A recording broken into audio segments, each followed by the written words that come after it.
You're listening to the Captain Jack Sports Show on Northeast Streaming Sports.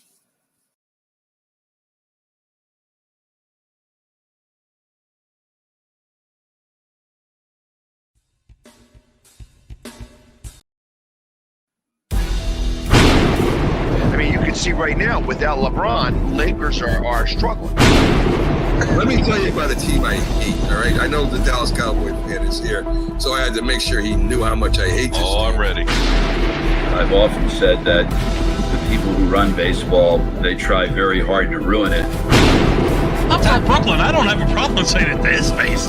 Oh, I'm from Brooklyn. Hey, you guys any...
Hi, everyone.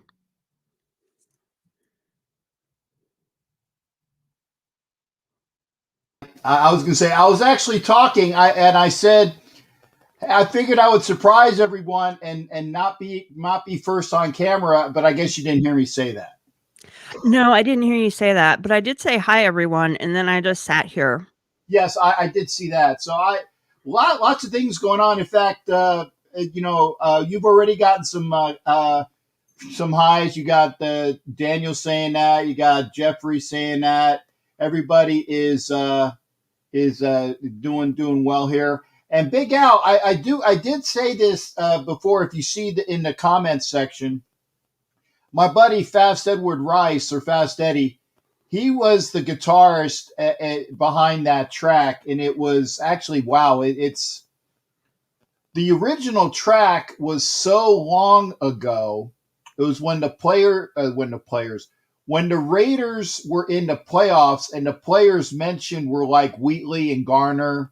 So that's how old that track is, and it's really, really old, but it's really, really great, and I've used the hell out of it.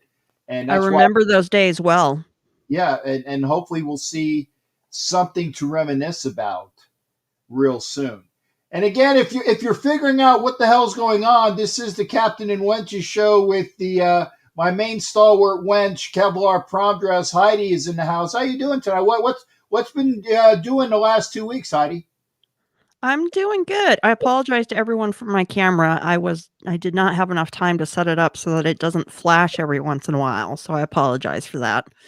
But I have been doing good. I've been working. I've been working on our podcast, the Only Nation podcast. I've been taking lots of naps. That's very important to me. Lots of naps. Well, I wanted to say that women who flash are always welcome on the show. If you're going to give me a straight line like that, I'm going to use it. I have no problem with that. I can take that a couple ways. I'm going to take it all the good ways as well. We are on Instagram. We are on YouTube. On both. You remembered Instagram this time? Yeah, I've used Instagram the last couple of times. It was up at 100%, and so after this show, I'm going to have to recharge it because the last couple of times it went down to like 0, so I had to charge it back up. So after the show, I will be going back up to. So we're on Instagram. All you folks over at Instagram, please get on over to YouTube. Actually, wow, you were getting a crotch shot. Let me move this. I mean, not this. I mean, they were getting. What is wrong with this show? We're talking about flashing cameras and crotch shots, and well, that's some of the niceties of being on Instagram, I guess. If you're on Instagram, I put the link to YouTube up. Please head on over to YouTube. I want to thank everybody who's watching on Facebook as well.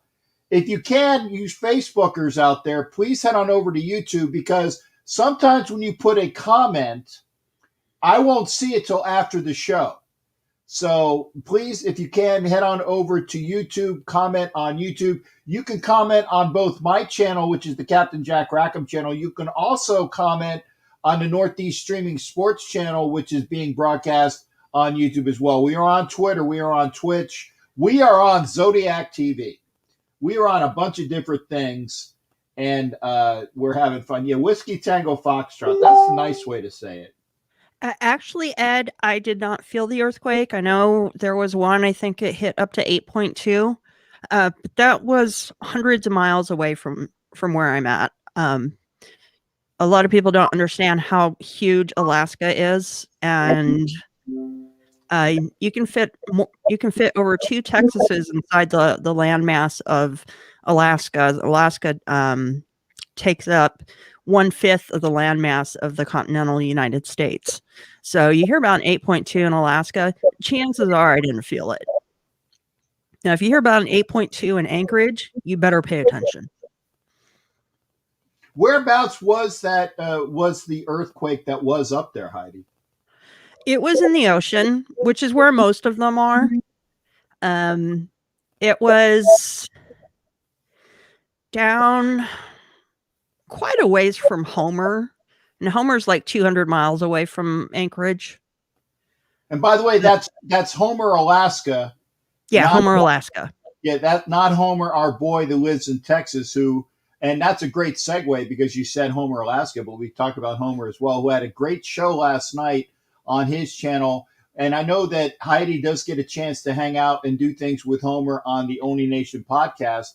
And on Homer's channel last night, they had a tribute to Tom Flores. It was also a good show on the NFL Nation Live channel, which was on YouTube. There was a gentleman by the name of Ref Guru was on the show, and Violator was on the show, and some other guy was on the show. And it was a pretty nice show talking about the Hall of Fame. So make sure, I'm going to plug it. Make sure you check out, listen to the Only Nation podcast. Make sure you check out and subscribe to the Raider Homer channel. Make sure you check out and listen to and subscribe to the NFL Nation Live channel, which is Ref Guru's channel. And we will be doing shows every Wednesday where we will be talking about the previous weekend's games and then the upcoming games. And it's a really good time. And it's all football all the time. Yeah, we just released a new episode of the Only Nation podcast this morning. and it's a preseason roundtable discussion about a ton of things. Damon Arnett, the receiving core, Derek Carr. We talk about a lot of different stuff on it. So check it out. The Only Nation podcast, wherever your favorite podcast apps, you can find us on there, or onlynationpod.com. And great stuff by all the crew over there. Tom Jones, Homer, and of course Kevlar Prom Dress. I'm kind of tight with Kevlar Prom Dress, you know. At least Kevlar Prom Dress doesn't hone in on pictures of a really stacked chick to be on the other side of, like you know, somebody who we won't mention. Did you see that picture? No, I didn't. Okay, we were talking about alien tits. Right. By the way, I actually checked out her Instagram today. She was doing an Instagram a live feed, and I said hi to her. She actually said hi back. She didn't acknowledge me, but I know she was talking to me because I was the only one that was saying hi. And when I went, I said, I got to go. She goes, okay, bye. But at least, you know, she was watching my comment. But that was a young lady that had the alien stickers over her breastages. And I was taking a picture with him. Of course, Homer, you know, said, hey, I got to get in on this. I'm like, yeah, I wonder why. Yeah, that's Homer for you. That's Homer for you. Homing in on some good targets. And again, a preseason. Now, when you were talking your preseason stuff on Only Nation podcast, was that about just the Raiders, or did you kind of get into any of the stuff of, you know, what's going on around the league? I just curious. It was pretty much about the Raiders. We keep it pretty Raider-esque on that show. Tom's show, the Raider Roots podcast, he actually is releasing an episode this week or next week about the AFL catching up with the NFL and the TV contracts and everything is really interesting. But on Only Nation podcast, we pretty much stick to Raiders material because it's the only nation. It is the only nation. That's the only thing we're talking about. Yeah, and what I will say is that, and I know that I had I had Xavier over there on Instagram. I had Browns by Jacob over there on Instagram. I love the fans from the other teams. And I love the participation and the fact that they do come on board this show and they talk about their teams. This is a sports talk. And if you don't like what they're talking about, folks, then call in or be on camera because it's participation. And if any Colts fans in here? I'd be interested to see what they think of the last week. Yeah, well, actually, what do you think of the last week of the fact that Carson Wentz is out upwards of 12 weeks? Shocker. I'm shocked. Are you doing your surprise face like this? Yeah. Yeah. Okay. Yeah. There you go. You got to do the Home Alone shock face. Okay. Yeah. I did it. And again, the only thing that is surprising is that it didn't happen sooner. True. I mean, Wentz can't get a break. He's made of glass. He's not a bad quarterback. He can't stay healthy. Yeah. So what now? I actually was on record last night when I was talking on the show with Violator and Ref Guru. I said that will unless the Colts get a viable quarterback, they're already out of the playoffs because that division will be handed over to the Tennessee Titans, barring any unforeseen injuries there. You know the Jaguars are going to suck. They're going to be hard-pressed to get maybe 6 wins, and that's being kind. Even naming 6 as even something to venture for. I think really about 5. And then, of course, the Texans are as effed up as OG Daniel when he keeps cussing on my show. I said that because he was coming on camera at the time. He's in our waiting room. So, and this is, there we go. And a North Dakota State guy who is Matt Bouchane. He knows all about North Dakota State. Carson Wentz got hurt there in college as well. So let's do the surprise phase. You know, he could be a real stalwart quarterback if he can just stay on the field. Yeah. And Ed Winchell says, and that this is the Ed, you were reading my mind. Who do you think goes to Indianapolis to help him out? I think Foles would be a great idea. Well, Foles is a great backup. He is born to be a backup. You give him the starting role and, you know, he freaks out. But have him come in with the pressure on him, trying to save the season. He can do that. Yeah. And he's a great relief pitcher. He does know the system as well. Mm-hmm. He has that affinity with Frank Reich, which is why Carson Wentz went there in the first place, because they have that bond of knowing that Frank Reich's offense, so does Foles. So right. I can really see that happening, where he would be probably the most viable candidate. He knows the offense. He can go up there on short shrift. It doesn't cost a lot to take him away from the team that he's on right now. Where is he on? I think he's in Chicago. Because I know that he got bounced out of Jacksonville, and I think he's probably the best quarterback on their roster. Yeah, because Trubisky is now in Buffalo, and he would be another option. Is maybe Buffalo getting rid of Trubisky, but the thing is with that is that, you know, that's gonna. People were saying, well, what about Mariota? Well, Mariota's on a very good contract with the Raiders. He redid his deal. He has a no trade clause. There's a lot of assets there. Why would the Raiders get rid of Mariota unless you are offering some really good pricing for him? Trubisky would be a bit expensive as well to the Bills, because they've already gave up a lot in order to get Carson Wentz in there in the first place. So they didn't want to have to double tap to just get a starting quarterback there. So I think that Foles is probably going to end up being the man. So yeah, I was right. Marcus Mariota isn't going anywhere. Right. There you go. We have 20 some plays, 20 some packages for him to come on the field and play. And I want to see at least one of them this year. I think we'll see at least two. Well, no. Okay, if you say I'm going to say I want to see at least four. I'm going to double that, because I want to see him with at least 4 plays. Different plays, by the way. Okay. Yes, I understand. Yeah, 4 different plays.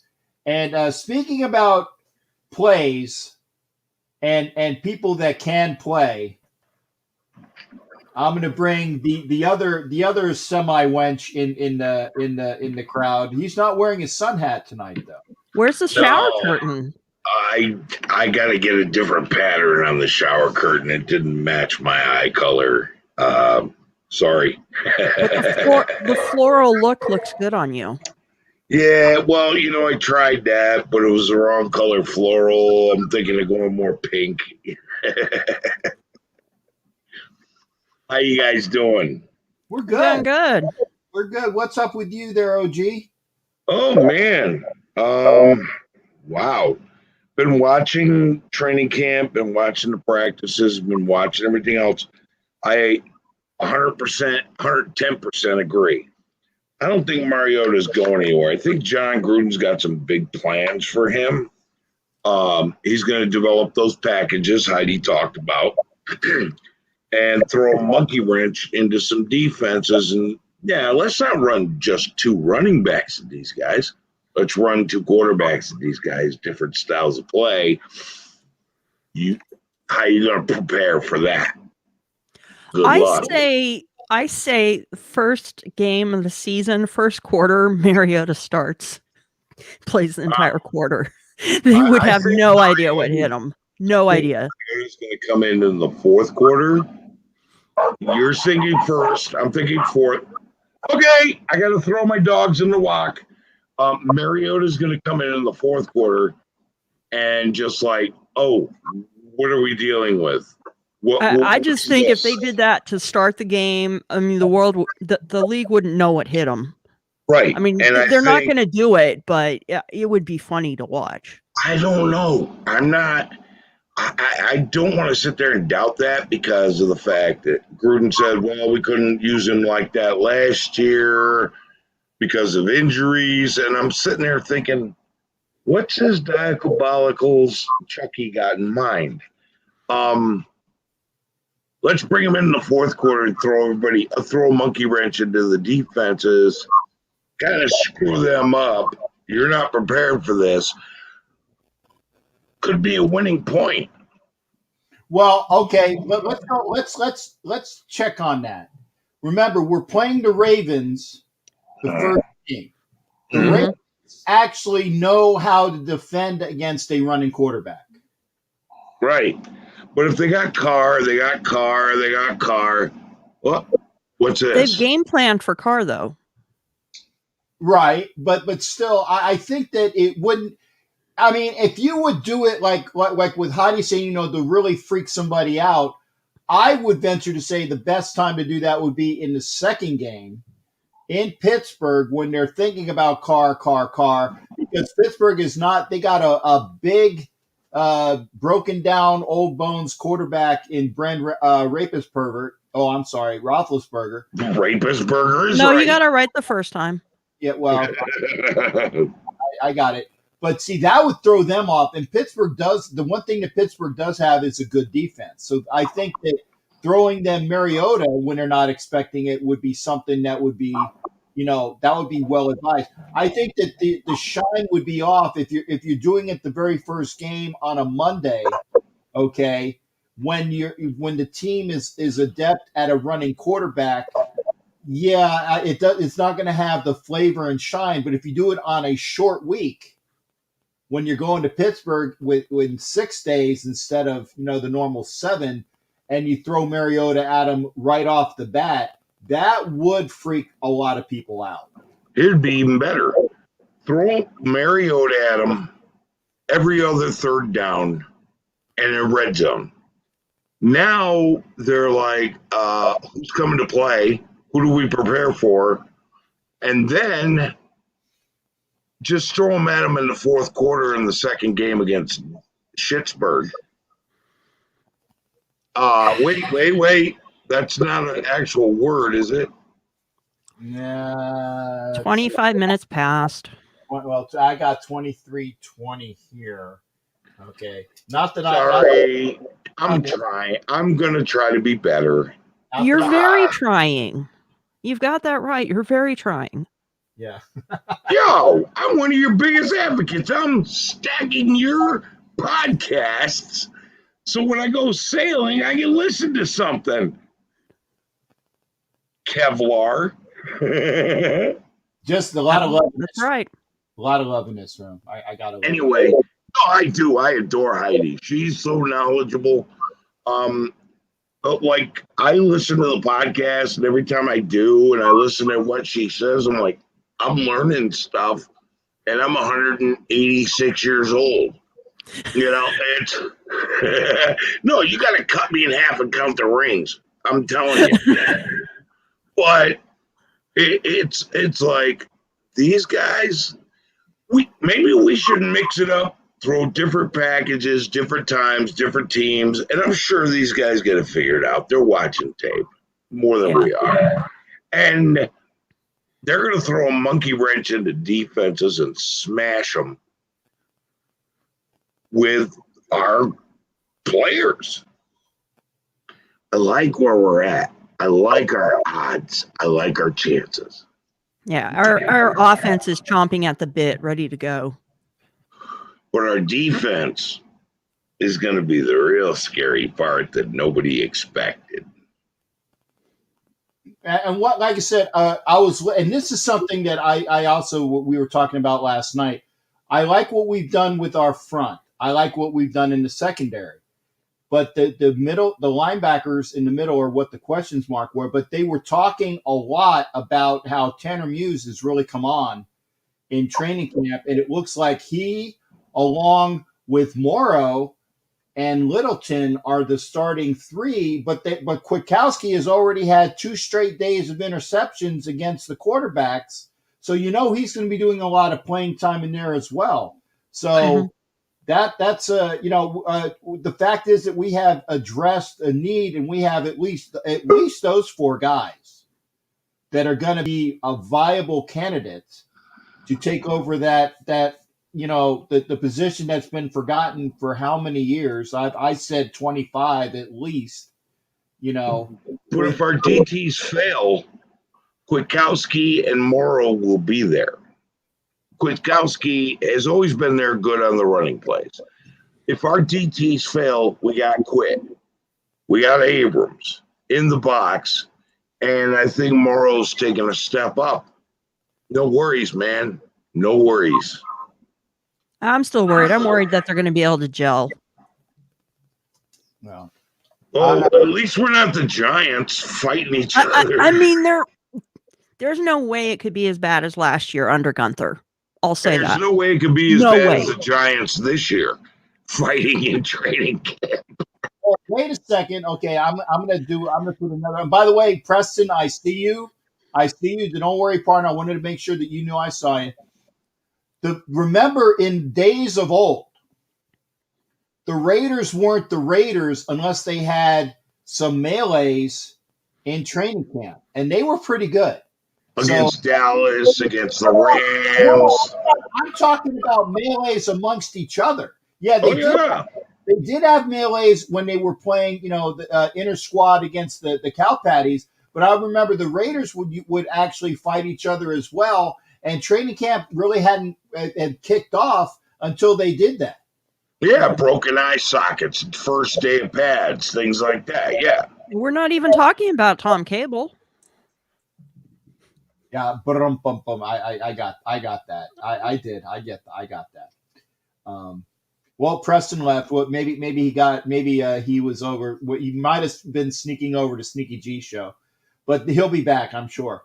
But while we got you, I said, Daniel, again, make sure you join us because again, in a week from now, Daniel and I will, as part of the Chronicles of the Black Hole, will be having our show about Tom Flores. It will be against Tom Flores because we're going to be picking the minds of what Raider fans have always wanted to know for such a long time, why the NFL was against Tom Flores being in the Hall of Fame. I am hoping we can do justice to this. The Tom Flores. It's not going to be easy. No, it's going to be hard to give it enough justice. But I'm going to tell you right now, we're going to do it. I put out a new video today on my channel. I shared Deadly Pegasus video. He put a video together, and all these people jumped on my channel thinking it was a great video. And I just want to clear something up. Not my concept, not my baby. He just asked me to do the vocal narration. So I just want all the people who go to my channel to know that that was his baby. I reposted it on my channel because I did the vocal narration he gave me. That's it. It's not my video. It's Deadly Pegasus video. I'll make sure you put that into the description, even though nobody reads it. I did.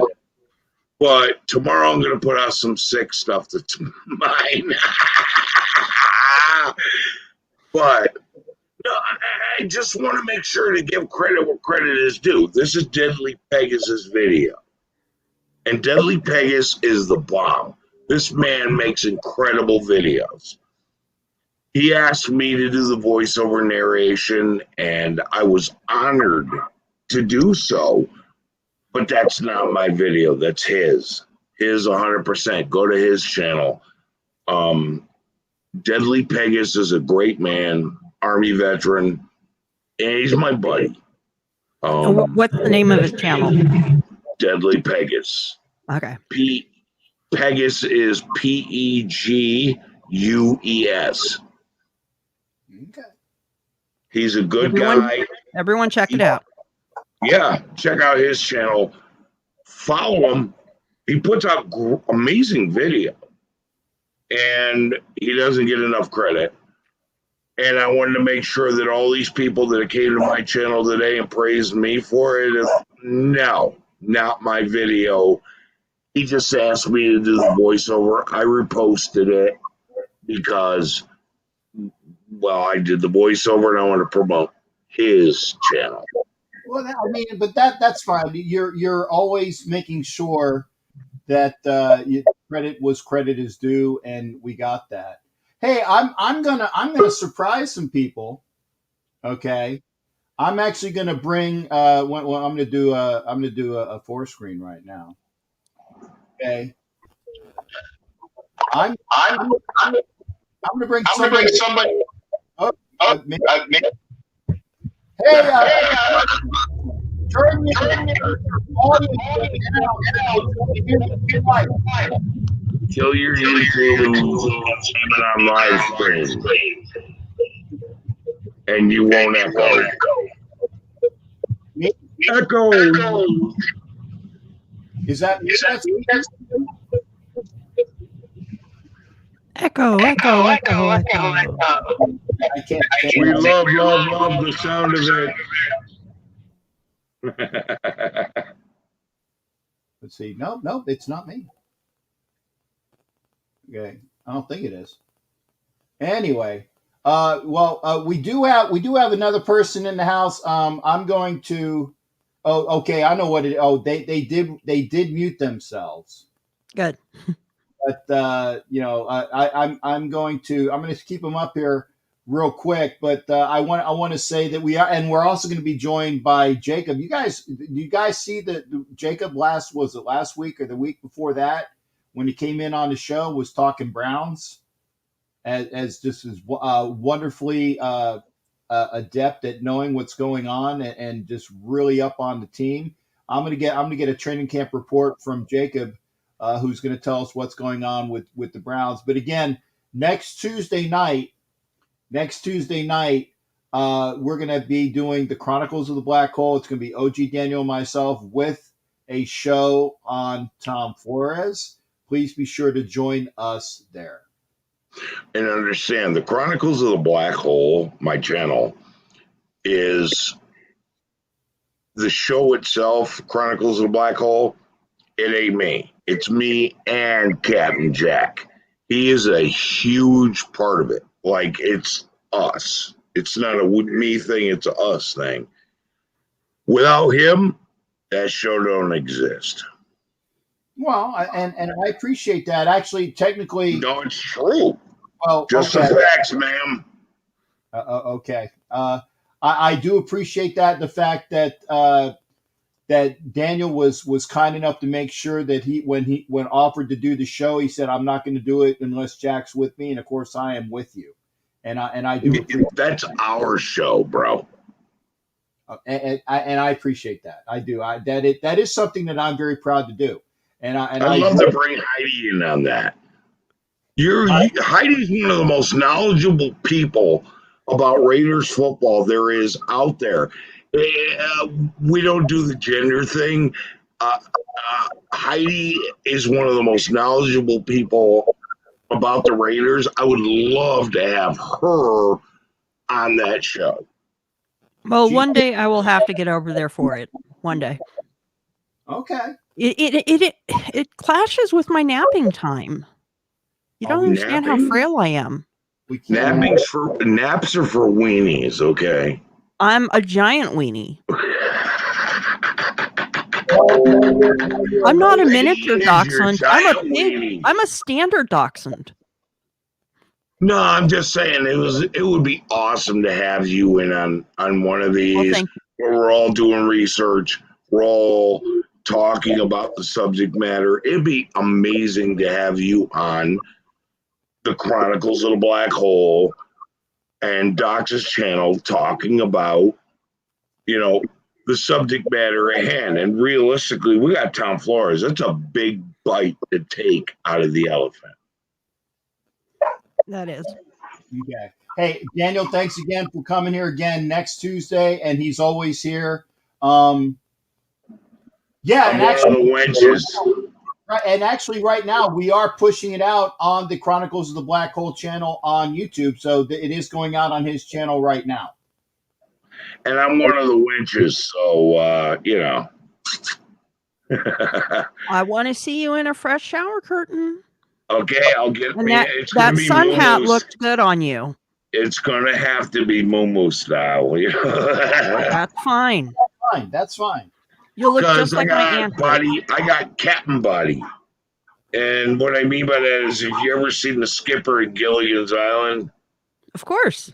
I no, went but to I would Gilligan's love to Island have every day when I got home from school when I was a kid. I would love to have you on, like, part of the show, Heidi. You have a lot of knowledge. You're a bastion of knowledge. And no, seriously, you know more about the Raiders than a lot of the people I talk to by far. You've got your game down, and I'd love to have you on one of those shows. And if you could talk about Tom Flores Tuesday night, I'd be honored to have you on the show. Hey, I used to live 10 miles from where he was born. Yeah, but now you're in Alaska. Yeah.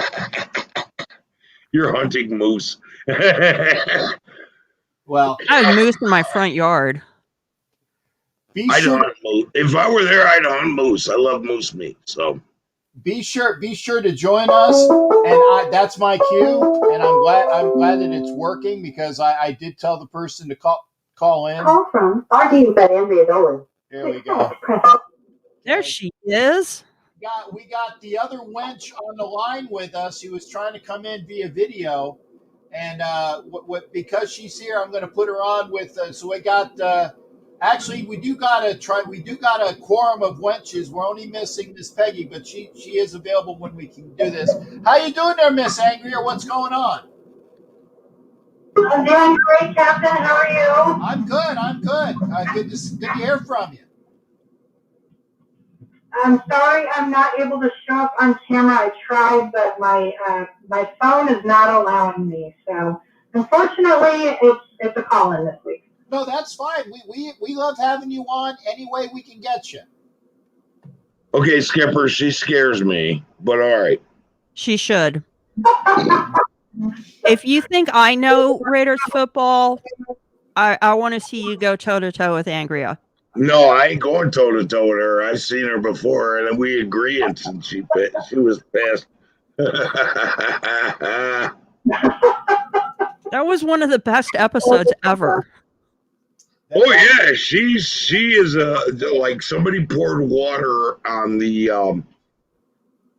what were they called? They turned into gremlins.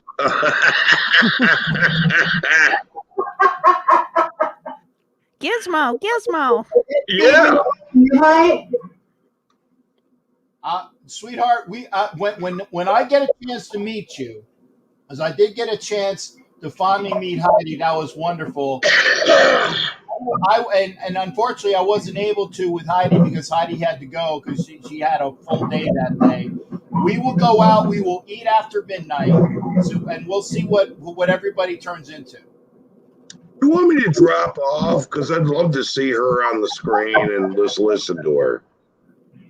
Well, right now she's not on camera because there are camera issues. But like I said, Okay.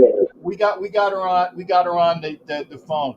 And again, I'm in fact, I don't want to lose Jacob. So I'm gonna let Daniel go. I'm gonna keep Angria, and we're gonna bring on Jacob in just a second. Make sure you're watching next Tuesday for Chronicles of the Black Hole, the show that I am quite happy to do with OG Daniel. And I would love to see Angria on here. See, you guys are talking over each other. I'm sorry. I have to actually get off the phone because I have to go in and pick up my boy. So keep Daniel on the phone. All right, come on, Angria. I gotta get Jacob out there. Angria, you have a good one, honey. You take care. Okay. Damn, I'd love to see her hang out. Okay, that was one of our wenches, Angria. We're gonna say goodbye to Daniel because I want to get Jacob on here. You take care there, Daniel. We will see you obviously next Tuesday. See you, Yes, OG. sir. We got a lot of work to do. You have a good night. All right, you take care. Good night. Okay, that is OG Daniel, and I'm gonna bring two people on in just a minute, only because it just so happens that we're gonna do a 4-screen again. But before we do, okay, I want to ask Heidi's opinion just off the top of her head. When I say these two teams, what are your thoughts on these two teams? The Cleveland Browns and the Philadelphia Eagles. If I was a Browns or Eagles fan, I would actually have a lot of hope. I really would. The Browns, they're getting close to being able to put it together. And the Eagles, I mean, they might not come together this year, but they're on the right track. They're getting there. Okay. We'll see. And again, unsolicited, because what we are going to be doing, we're going to a 4-screen, and we got. Oh, Mike. We got positive Philly below me, and we got Jacob, the Browns fan, who's below. Not that they're below anybody. I'm just saying on your screen, people, so you know who you're talking to. And I'll get rid of the banner as well, so we'll have it a little bit larger. Hello, positive. Hello, Jacob. Hi, Heidi. How you doing? I'm doing great. I figured we bring them on camera at the same time because, and Jacob, I'm sorry it took me a while to get you on, but that's fine, man. When we're having a family meeting, I do like to make sure we get everybody in there, but sometimes it's hard to say goodbye, and that's not saying anything. Just I talk too much as it is. That's why I have Heidi to tell me, "Hey, schmuck, stop talking." But she never does that. Oh, I'm sorry. That's because I'm polite. Well, but when I really need to get something in, I just keep talking, but until he lets me talk. She does. Now I know that Jacob is going to do this. No, you're going to give me a report from training camp for the Browns. Positive. I hope you got some stuff to add about your Eagles. I'm going to start with Jacob because I know he's got his stuff ready to go. Jacob, what's going on in Browns camp, shipmate? All right, we'll talk about the few injuries off the standpoint. Safety Ronnie Harrison is out for about a week or two with a hamstring. Then Anthony Walker did go off the field yesterday with a knee injury, but it is not severe, and he'll be back in a week. The upsides, Baker Mayfield's looking a lot better. There's Mac Wilson standing out in camp so far, along with our first-round pick, Greg Newsome. He's really fitting into our scheme. Jadeveon Clowney is also looking very well. It just seems like everything's going in order throughout our camp, not having major issues. Our second-round pick, JOK, did get COVID, but he was back on the field today. So nothing crazy. We're not having brawls over here anymore in Cleveland, so we'll let the Giants do their thing. Now, I noticed how you said anymore. Was there an issue with that in the past? Yeah, a couple years ago, it was when we were on Hard Knocks. I believe it was Terrence Mitchell and Jarvis Landry got into it at camp. So, okay, yeah, I'm pleasantly surprised to hear that Clowney is looking good. Well, yeah, he seems pretty healthy today. I think he had his strongest day, from Mary Kay Cabot. It's obviously, a healthy issue. If he can stay healthy, he'll be pretty good with us. We want him to be a run stopper, and that seems like his best trait as an edge rusher. So we're just hoping he could stay healthy throughout this and throughout the season. And you guys have a gem with Mary Kay as far as reporters go. Oh, yeah, you yeah. Really do. You have a gem with her. Yeah, she's great. One of the best reporters, and I'm not. Notice I didn't say female reporters.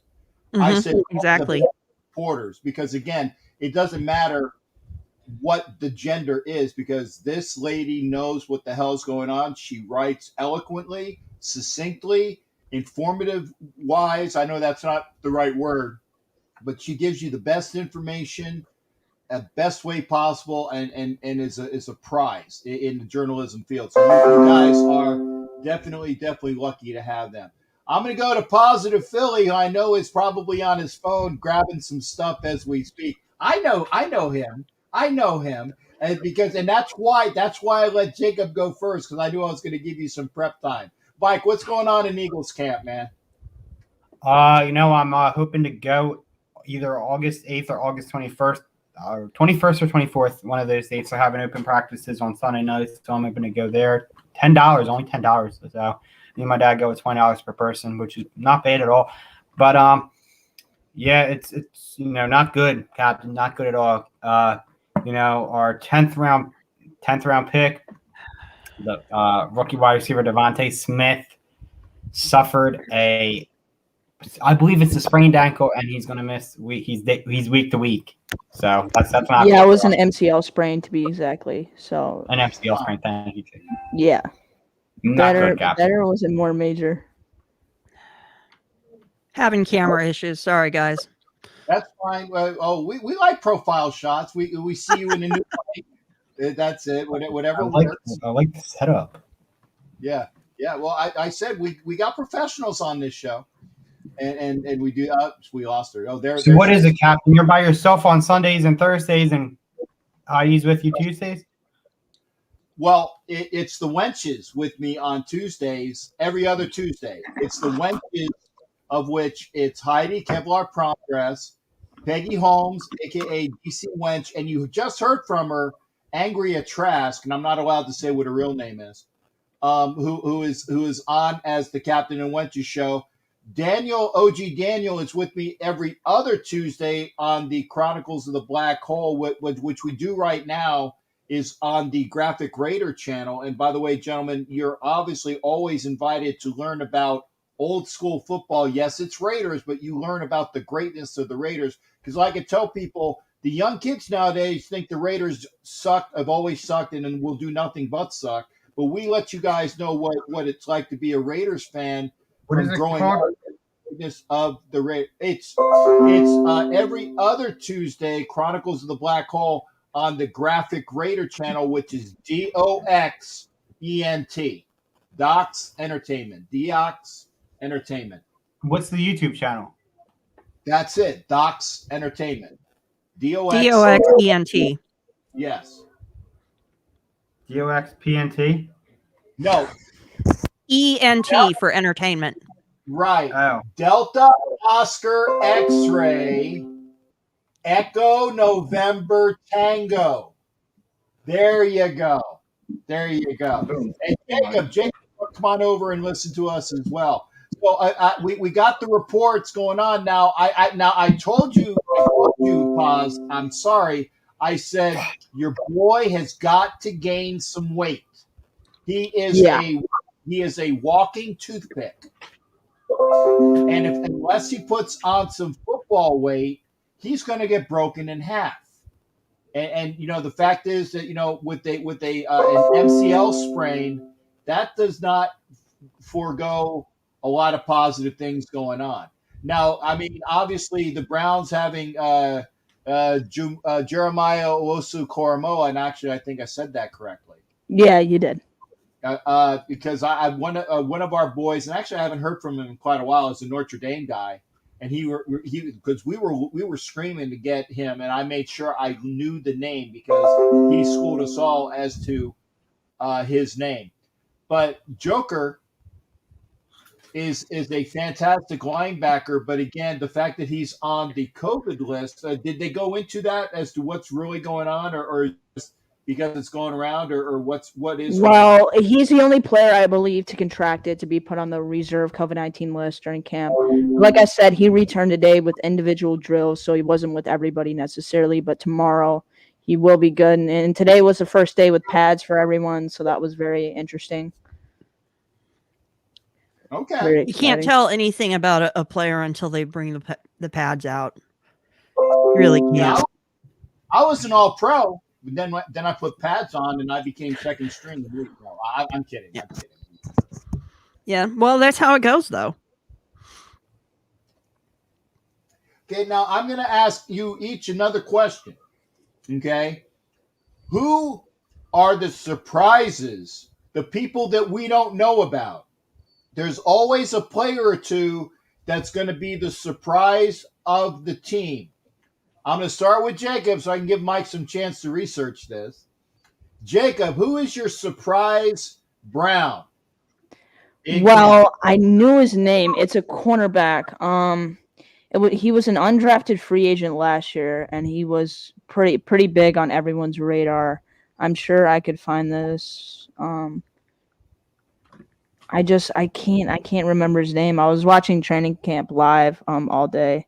AJ Green. AJ Green is his name. The kid was, nice last year at camp, but he's really showing himself out in this new defense that we're running with Joe Woods, which I'm really excited about, and obviously the additions of John Johnson and Troy Hill. But yeah, I think AJ Green's been the most surprising from me watching and all the Browns reporters. So that's my surprise pick so far. Okay. Hey, Oso's got cookies for me. That's an inside joke, by the way. I want cookies. Yeah, not I can't have any of Oso's cookies. By the way, Jacob, you can't have any. Mike, you can't have any. You guys can't have any of Oso's cookies. Let's just say that. I think you guys can figure out what type of cookies they are. That's Raider cookies? Yeah. Well, they are Raider yeah, cookies. they are Raider cookies. Yeah. Alcoholic cookies? No. Along those lines. Mike. Alcoholic, but let's just say that they are. There's something special in them. Yeah, exactly. They're special cookies. I like that. Special cookies. If they have alcohol. No, there's no there's not a drop of alcohol in them. Anyway, and we got Oso in the house, we got Hollywood in the house, we got Raider F and SSO, we got a lot of TNBC in the house. And so I gotta say this, and I don't know whether I pegged it on you guys yet. Have we gone over what your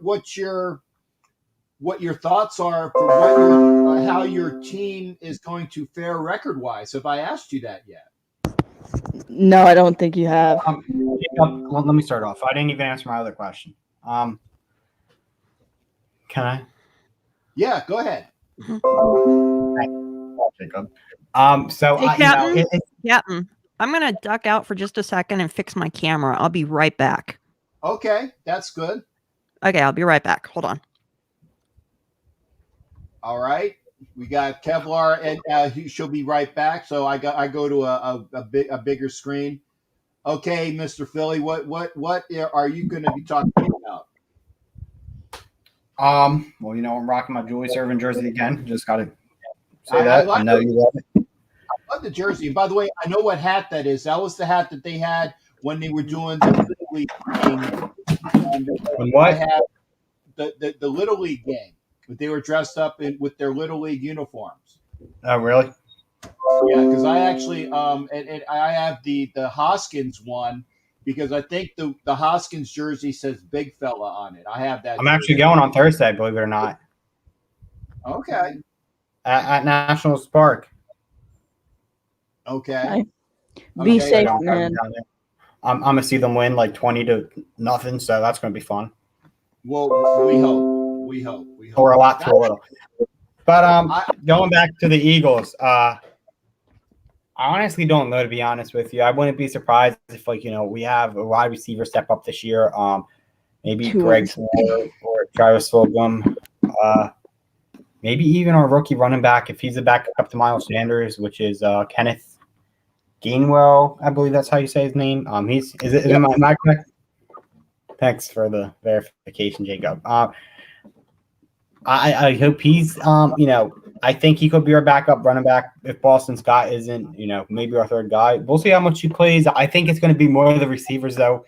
One of our receivers has a breakout season. I don't want to say breakout, but, a good, decent amount of reps and all in the first few weeks of the season.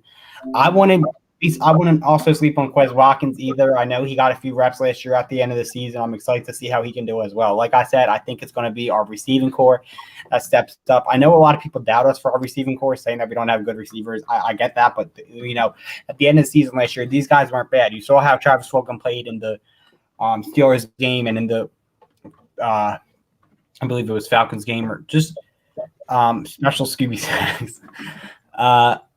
He's not bad, but he has his games where he can shine, and I'm excited to see what the wide receiving core can do this year. I don't want to say underrated, but a lot of people don't think they're good, and I think they could be this year. Okay, so now after that long-winded dissertation, the bottom line is, what do you think your record's going to be? At best, 10-7. At best. Okay. At best. Okay. But what do you think your record is going to be? Because when you have the sun and the moon and the stars and the young lady that you've been wanting to go out with forever says that she will go out on a date with you, and then she surprises you by submarine races, and the world is wonderful, that's 10-7. I'm talking about you ask a chick out, she says no, and laughs at you and says no, that if you were the last guy on the planet, she would not go out with you. And you get so dejected, you walk out into traffic. That's reality. Okay, that is what I'm asking. You're making me sad. You're making me think that's going to happen to me, Captain. No, don't. I'm playing with you, dude. Come on. I know. I'm not. What do you think is going to happen for real? I can see us going 500, 8-9. I was going to say 8-9. Okay, and I'll take that as a 500 because it's close enough. Well, I mean, it's not 8-8 this year, is it? Because there's 17 games. No. And that's why it's close enough, because that's just the way it is. And gosh darn it, I'm sorry, folks, but God dang it, I'm not going to say it. You're a popular boy today. No, it's a Captain. It's a Facebook conversation with a bunch of the people that I'm in a working group with, and I get the notifications because I have to do it through the speakers, and every time that you're hearing this stuff. So that's just the way it is. I apologize. Go ahead, Positive. I'm going to get with you in a second here, Jake. Yes, I'm hoping nothing's definite yet. I'll let you know. I'll text you and let you know, but I'm hoping to start my first ever podcast of the Philly Positivity Podcast this week. Heidi, love to have you on. Captain, love to have you on. Jacob, you can come on as well. But also this week, Sneaky's doing his Madden tournament. So, that's harsh. I want to have you on, Captain. Yeah, Jacob, you be on too. He doesn't like me very much, Captain. No, I do. I'm an Eagles hater. All right, I personally have them winning 2 games this season.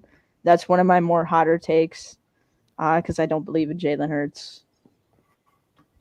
Okay.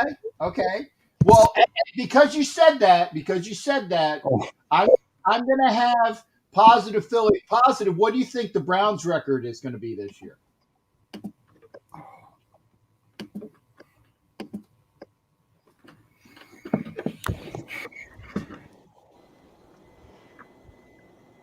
$12 4. 12-4. 12-5. You mean there's an extra game, so 12-5. Okay. My bad. I'll take it. And by the way, make sure you guys got to find out where WTF is. I haven't seen him in a while, and I hope he's doing well. So reach out to him. King Washington. He's now King Washington. Okay. Well, but yeah, let's see. WTF or WFT, whatever. You know what I'm talking about. King Washington. That's his new name. Yeah. But yeah, reach out to him. Make sure he's doing okay, as well as Miss Reagan. Oh, she's taking a break, but she might pop on the show. Okay, but tell her I said hello as well. Paz, I'm gonna let you go. I'm gonna go back to Jacob, and thank you for contributing, shipmate. And if I have time, I will try. All right. Take care, shipmate. Okay, have a good night, Billy.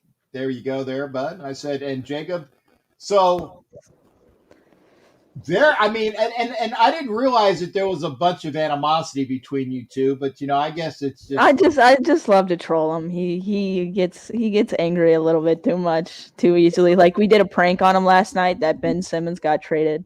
Like everyone in our TikTok group chat, and he made a whole show. It was funny. I felt a little bad, but I love Mike. He's a good dude. yeah, there you go. And that's the positive thing, pun intended. Don't poke the positive bear. Yeah, that's it. That's it. Because you know what? I will say this. People that do things like that and kind of jab and jab and jab, when they get it back at them, they better be ready to take it. Because like I said, when you lose to, let's say, when the Browns lose to the Jaguars, I'm not saying it's going to happen. I'm just saying, but let's say the Browns lose to the Jaguars, and they not only they lose to them, but they get their butts handed to them. Then when people come back at you, it gets ugly.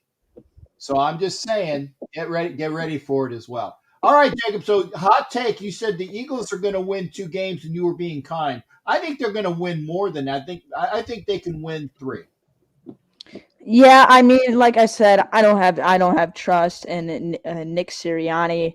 I'm not a big fan of Jalen Hurts. I don't think he'll really be a good quarterback in the NFL. That's just one of my more takes. And I also do think, I mean, I don't hate the Eagles. I don't have any hate for the Eagles, but this is just me being honest. I think probably the last place that would have been good for Devontae Smith is Philadelphia. They don't have a great wide receiver coach system. And especially when he's coming undersized in the NFL and he's already got this MCL sprain, it's really hard to turn him to a good receiver. So he's one of my more safer picks to be a bust in the NFL draft. Yeah, man, just not the right place for him. Okay, then on the flip side, Cleveland is going what this year, and how far are they going? Oh, okay. All right, I did my whole TikTok series. Listen, I'm gonna get heat for it. But that's fine. That's fine. Last year I predicted the Browns go 11-5. They went 11-5. I was happy with that. I didn't really do anything with the playoff predictions. But this year there's a lot of hope. Only losing to the Chiefs by so much, but getting so much better this offseason. There's a lot of optimism that, hey, by the time playoffs roll around, this defense can be going and possibly can be top 5. And, we could beat the Chiefs or the Bills and achieve the Super Bowl. And honestly, when you're one of the couple 4 or 5 teams, like really that have a really chance to make it, I think it's okay to be biased in that sort of sense. And that's kind of what I'm being here. At the end of the day, if you look at our schedule, there's about 4 or 5 losable games. But I think our schedule just kind of plays out perfectly.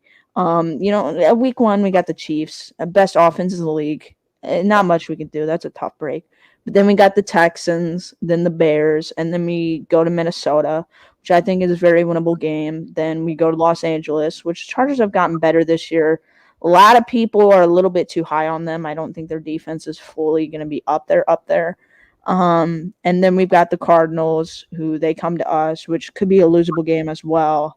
And then I believe it's like the Bengals. Pretty much our next tough games is like week 12, Baltimore, which is one of my losses, and then bye week, then Baltimore again. Then I think we play you guys, then go to Green Bay. Like I said, I knew that was coming because you're on record as already beating the Raiders in an early December game. So we've already discussed that one. We're gonna readdress that as the season goes on, because again, a lot of things can change between what the schedule is now, and the weather is not going to be changing. We know what the weather is going to be like, but the teams can change obviously between. Yeah. Then we got Green Bay on Christmas Day, which is going to be pretty fun. I mean, going to Lambeau, I mean, we're somewhat used. I mean, we play in Cleveland on a lake. So I don't think the weather will be as big of a deal. I mean, and Aaron Rodgers is, of course, back and fully functioning. That's the last losable game that I believe we take on the Steelers again and the Bengals. Division-wise, I have a splitting with the Ravens and sweeping the Steelers and Bengals. I realize how this sounds, and as a Cleveland Browns fan, I don't even like saying it, but my honest, truthful prediction, and this is for me, only would be the third seed in the AFC, and that would be 15-2. Okay. It's very ambitious. Yeah. I just feel like once our defense gets rolling, I feel like our losable games, which is the Chiefs, well, I think we'll lose to the Chiefs, and I think we'll lose to the Ravens.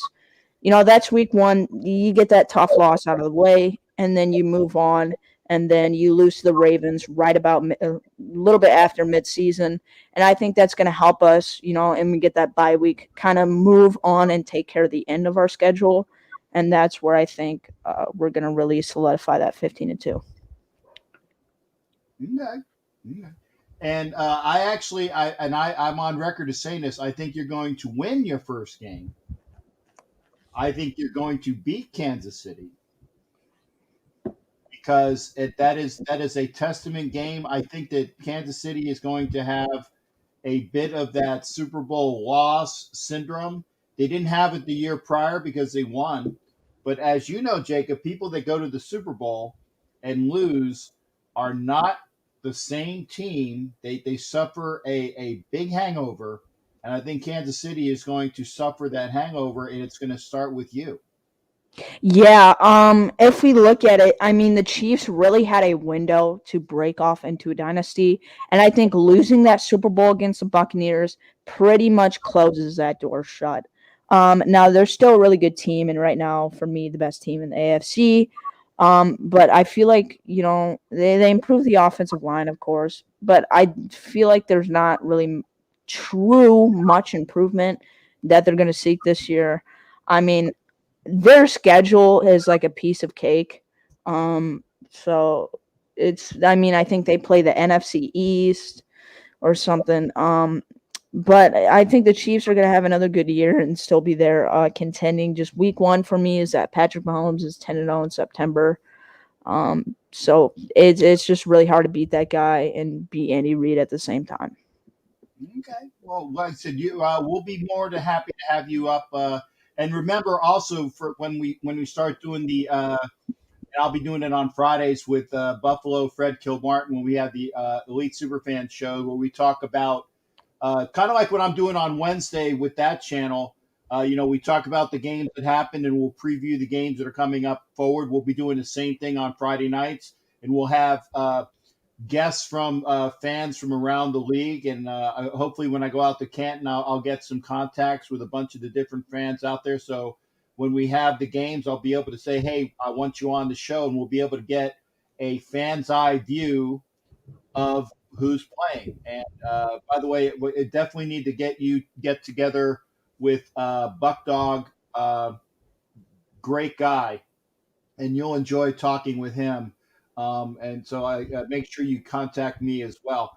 And if you, like I said, if you got nothing going on this weekend, I'll be in your neck of the woods a little bit away. I'll be over in Ohio. Well, I mean, I actually live in Illinois, so that's the sad part. So I know, but you know what? Tell your dad you want to borrow the car. All right, yeah. Take a 7 hour trip. Yeah, I'll try to make that work. We already did that once this year, so. Well, you weren't grounded for life, so there's a good sign there. You guys in those states have no idea what a road trip is. 7 hours is nothing. Nothing. All right, hey, Jacob, thanks for coming in, shipmate. Always a pleasure hearing from you, and get the word out. We always enjoy having you. All right, thank you. All right, take care. That's Browns by Jacob. I like the fact when I have the folks that come in there that actually know about their teams, and it's a testament that that it's different. It's different. And I say this in a good way because Heidi, you're younger than me. I don't know how old you are, and I'm not throwing numbers because you never talk about a woman's age. That's one thing you never do. But I think that I can attest to saying that when we were growing up, and the way kids are growing up now with the information and the technology and being able to get into all of the different things that we can do nowadays, it's different. And I like the fact that the younger generation can actually do that. Now, I also want to make sure that the younger generation isn't those damn slouchy kids that don't tip and they don't have any ideas about certain different things. I'm not saying that Jacob or Mike Positive Philly are like that. I just want to make sure that with the positives, they don't forget about all the positives they have and become a negative. I don't know how you say that as well. We got Deadly Pegasus in the house as well. What's your thoughts on Hey, that? Pegasus.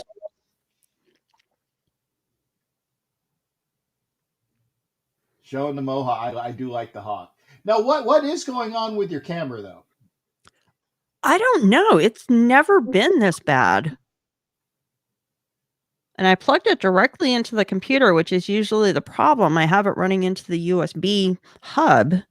I plugged it directly into the computer, and now it's still doing it. I don't know why. Ooh. We got Matthew 72007. Thank you for being there. Yeah, blessings to you and best to your wife who's dealing with COVID. And that reminds me. Also, please keep positive thoughts for Valerie. And I know that Heidi knows Valerie Sabarisi, the young lady from South Florida. She is dealing with some sickness right now. I'm not going to put out the medical information. I'm just saying, say that she's dealing with some sickness. So keep Valerie in mind. I love Valerie. Valerie is so awesome. And I want to make sure she's well. Obviously, the word goes out, Ed Winchell and Don Webb and Vicky Ginn. And if I'm forgetting anybody, I apologize. So keep all of the folks that that are parts of the show in mind with that.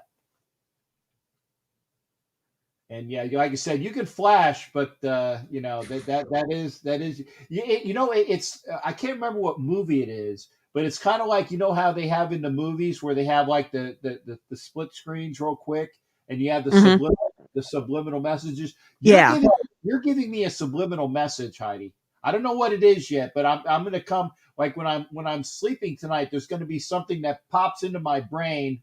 Yep. And I'm going to know tomorrow that my bank account is $25,000 less because I gave you a direct deposit of something. I know that's what you're doing. That happens. It happens all the time. Okay. Well, we like I said, come into the show. God, I'm tongue tied right now. What are your other what's your other things that are going on that are hot in the sports world that you want to talk about as well? And again, Raider centric, we can talk about that, and that's a good one that was brought up by Matthew 72007. Remember, you see that little mark that's by his name. That means that Matthew is a member of the Galleon. Thank you for being a member of the Galleon there, Matthew, and for all the folks there. Just push join where you see it on YouTube. Push join, and you can become a lot of Raiders retiring. Yes, and and the other thing I want to talk about that, but I also want to talk about that the right-hand man to Mark Bedane also left the team. Oh, that's understandable. Right. And again, we didn't see Bedane leaving, and that was a shock and awe. And again, when the guy that you are the right hand when Mark Bedane's right hand man leaves, obviously you could see it coming, but the thing is that it's the way these people are leaving, the way these people are retiring. We had Theo Reddick, who was on COVID protocol, decides to retire. You have the linebacker whose name, one of those hard pronounced name, like Anwu Mawalu, or I can't remember, and I apologize. If I looked at it, I can say it correctly, but I don't remember what it is. He retired, and then you have Sam Young retire. And it's just the fact is I don't recall, and maybe you can enlighten me or remember my misremembering. I don't recall that many people retiring this quickly into camp. Is it right?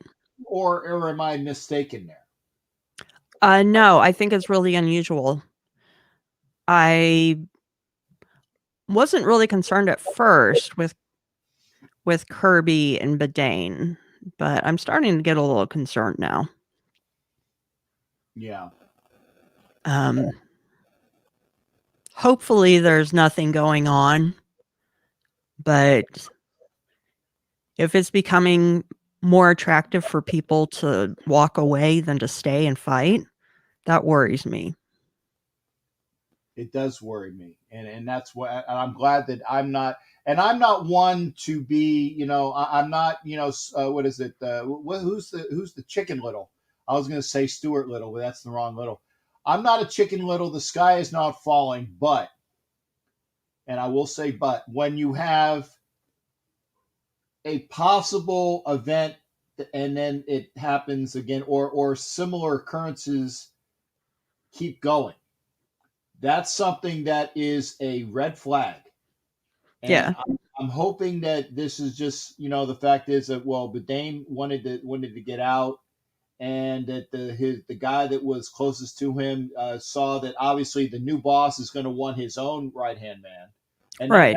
That's understandable. Yeah. But if there's other things that we don't see going on, and then it comes to light that this guy is leaving and that guy wants to spend more time with his family and yada, yada, yada, that is something that is doesn't make you feel good inside, doesn't give you a warm fuzzy for sure. Yeah, because I mean, most coaches, if they have it planned, they're going to retire in between seasons. Kirby Wilson retired like a day before training camp almost. Mm-hmm. It felt like it. Bedane, I figured he was probably just exhausted and wanted to go fishing. But I don't know. It's the timing of it that has me a little more concerned than anything. If these would be happening in April, that would be one thing. But being in Vegas has a lot to do with it. Possibly. And then Mike Sarro's also, what exactly are you worried about? What I am worried about, what I'm alluding to, Mike, is that there are things that are happening behind the scenes that are troubling. I'm not saying it is happening, but the worrisome thing is if this is the events that continue. Okay. If there are, what's the old expression? There is no such thing as coincidence. Yeah. I think I got that from, NCIS. There is, I'll say this. It worries me if people are walking away because it's a cluster F behind the scenes. That's the nice way of saying it. Okay. What else is on your mind there, Heidi? I want some Scooby snacks. They sound good. Also was talking about I think it was last night. I think it might have, it was last night. We were talking about the fact that I've never had Scooby snacks in leaf form, in pure form, or anything at all. And Oso said that I said that if I was to have any in the future, it would be the edibles. You have to be retired. Exactly. And because I am not retired, I still work for the military. Hey, unless somebody wants to pick up my paychecks every 2 weeks and guarantee me paycheck, I'm not going to have any sort of issue that would keep me from my paychecks. Now, when I'm retired, I have had several people say that they would be more than happy to make me some wonderful Scooby snacks, and I will have Scooby snacks when available. I probably want them in brownie or chocolate chip form. Because That sounds good. I like brownies and I do love chocolate chip cookies. So if you love the captain, every time you see me, real Grand Marnier and chocolate chip cookies or brownies. Okay, non-toxic or legal prior to, legal to prior to 1980 or 1970. I might even want to go back. Legal brownies and cookies circa 1950. Let's say that, because I don't think that, I'm talking about Leave It to Beaver brownies, okay? And Leave It to Beaver chocolate chip cookies. That stuff, okay? So if you want to hook up the captain, Grand Marnier and 1950 Leave It to Beaver chocolate chip cookies and fudge brownies. There you go. I used to have a great recipe for chocolate chip cookies, but I don't know what happened to it. It was fantastic. But no, I'm just a little bit concerned. I know Mike Sarah says he's not worried at all. I don't know, just like Gruden's first year. People were wanting to walk away during the middle of the season. Yeah. Why are they wanting to do that? Now, didn't Dominique Rodgers-Cromartie retire during Gruden's first year? Yeah, something like that. Yeah, and I think that it was because he just said his fund meter was on enough, and it was the people that with Gruden, if you weren't a grinder, you weren't there long enough, and he got rid of them before he even got rid of them. A person who shall remain nameless, who I call 50 Who, didn't want to play, right, and was gotten rid of. A punter didn't want to play for Gruden, and he was gotten rid of.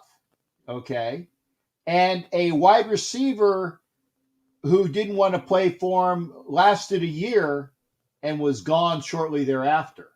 So if you don't have the right mindset of being in a John Gruden team, you will be weeded out, or you will weed yourself out. We were talking about Scooby Snacks, different type of weeded out. Let's not forget Bruce Irvin. Yes. He was a cancer. He was toxic. We need the what's her nose, the Britney Spears song right now to be rolling, Toxic. That's for sure. So and I'm thinking, Heidi, now you're with me. You're thinking 10-7. Around there. I think our schedule is a lot worse than the Browns. It's a lot harder than theirs. Yeah. And I think that's realistic. It could be better, but it could also be a game or two less. It could. But I have faith that we'll make it to the playoffs this year. We have to. Carr needs to make it to the playoffs.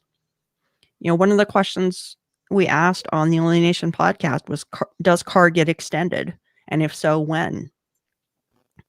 And I think I was the only one that said, yes, he gets his extension, but not till the end of the year. I am with you on that. It doesn't surprise me that he has not been extended. I want to see what he does this year. I mean, we don't have to extend him until we have to extend him. So let's see what we got. And then see if he rates an extension. And as much as everyone's like, oh, Gruden's, he's behind Carr, he's all in 100%. If he was all in on Carr, why doesn't he have an extension? Yeah. Why do we still have Mariota?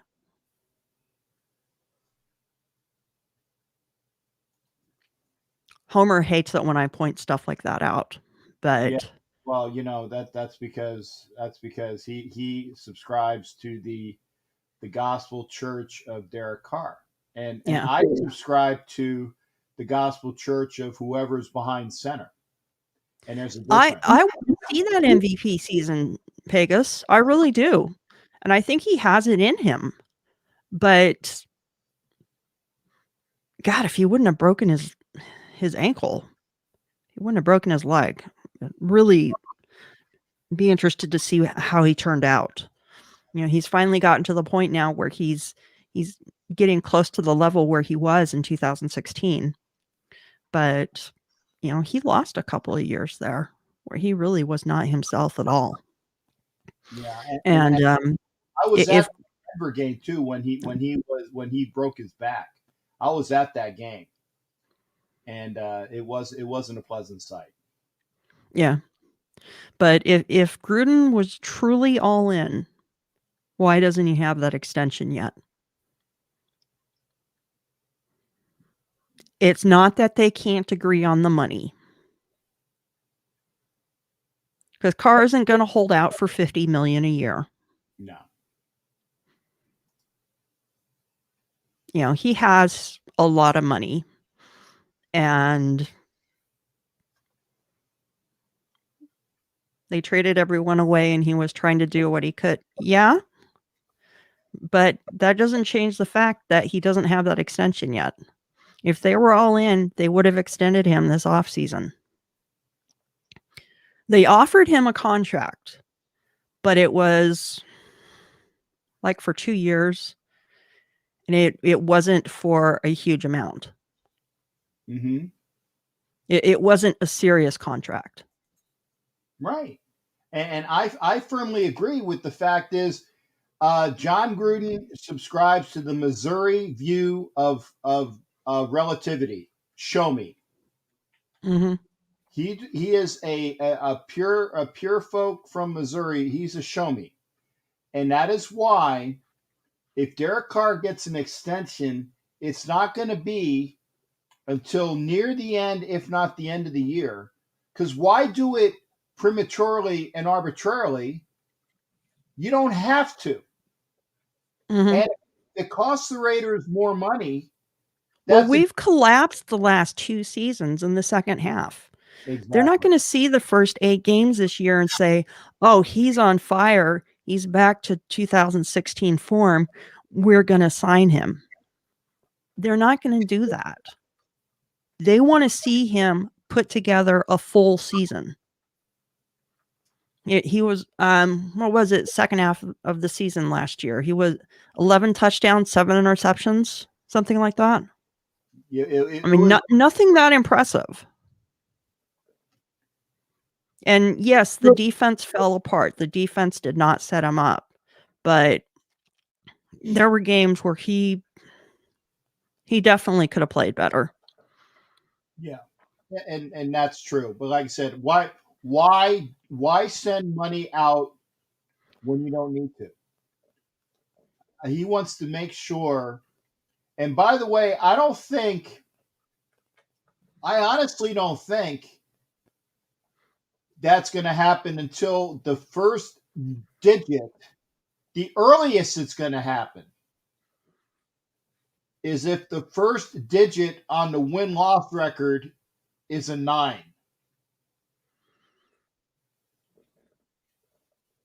When the Raiders get to a 9-win season, that would be the earliest you'll see it happen. Because that means that they are over 500 finally. Right. Apologies, cough. I think regular cough. I don't think it's, I won't say the C word, but it's just a cough.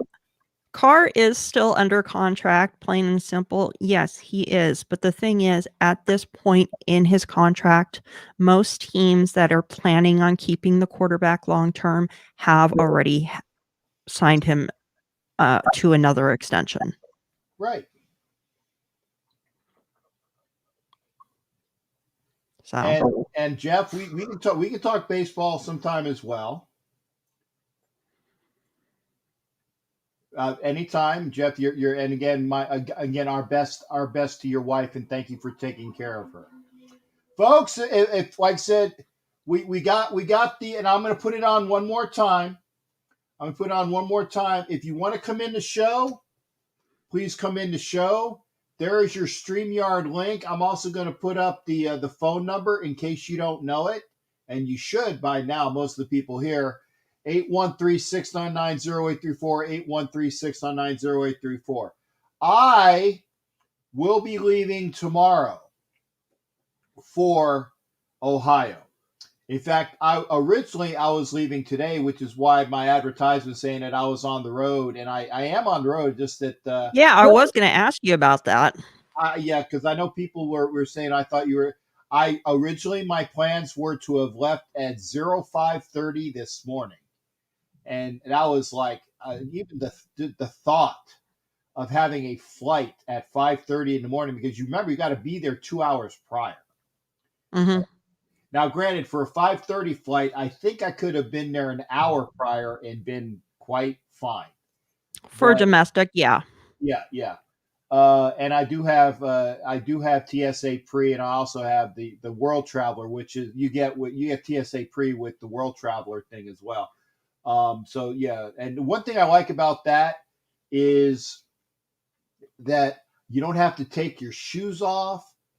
You don't have to, for the most part, you don't have to take your belt off. And although I did have to take my belt off the last time, and literally I had to hold my pants up at the belt loop because, my belt was just, my pants were big on me. Let's just say that. I wore a belt with a plastic buckle this last time. I don't have any plastic buckle belts. I don't think I've ever owned a belt with a plastic buckle. Yeah, it's a tension belt. Oh, okay. Yeah, no, don't have any of those. Okay, Mike, you guys worry too much. Don't read too much into things. Have you not been a Raiders fan for the last 2 decades? I'm glad you said that because you couldn't have said it more eloquently, Mike. Okay, there's a reason, and actually they're not bad right now. There's a reason why my fingernails are like this.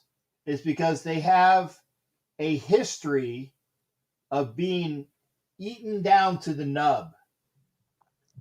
Okay, because when you watch the Raiders, and I am a Raiders fan, and that's why I tell people, I said, I never leave a game until there's 000s on the clock because things happen, good and bad. And the other thing is by the way, games are so friggin' expensive.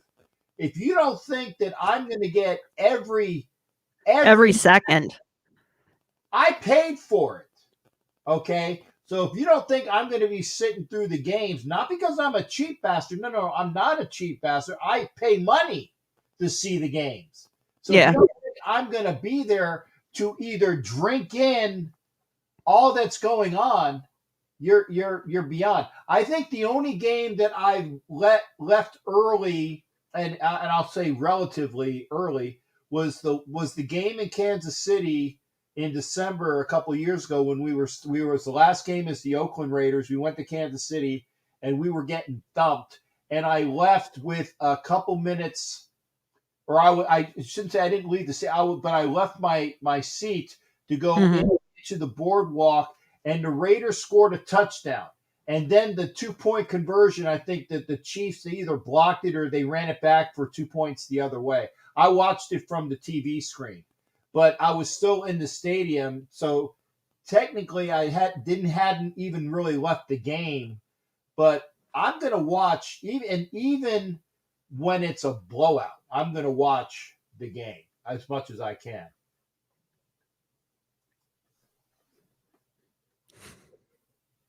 Not quite, Mike, but you're close.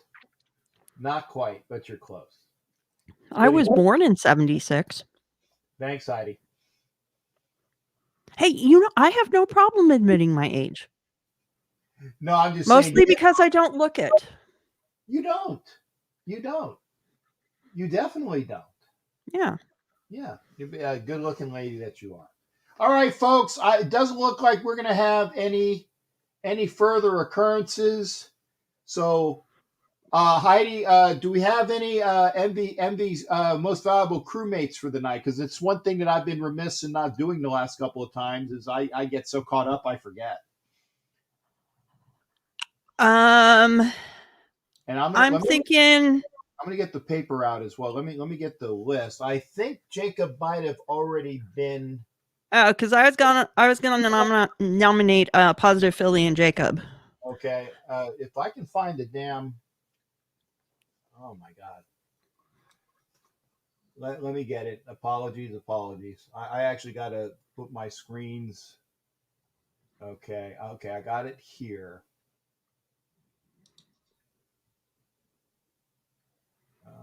Quit that. Okay, I'm bringing up. I don't know if I'm on camera or not. I actually had to iconize the screen. Yeah, you're on camera. Okay, I'm trying to bring up. Okay. Oh my God. Yeah, Jacob. Oh yeah. Well, no, for July. No. We can get Jacob on. It's August. Yeah. Oh, okay. Well, yeah. Technically, yeah, it is August. Yeah, it is August. Yeah. Okay, so yeah, we can do Jacob. We can do Jacob and Positive Philly, so they will because Yeah. I still haven't done the. It's only the 3rd. Yeah, we still haven't done the. And I've been remiss in this as well. I haven't done the drawing for June or July yet. I got to fill in the people for draw. I got so busy, I haven't done it. So Shame. I apologize. I got stuff going on, but I got the screen here. I know that. So yeah, we can do Jacob and Positive Philly for the first two folks for August, and then I will fill in the back dates for July because we have had a couple shows since the 20th of July. So I will figure out the people that were on the last two shows. I will self-nominate and I'll let them know who they are. And then we will do a prize wheel for June and July, probably when I get back from Kent. So remind me, and then this way we will take care of. Hell, I still owe OG Daniel $20 in a gift certificate from May because he was the May winner. When are you heading up to Canton? Tomorrow. Okay.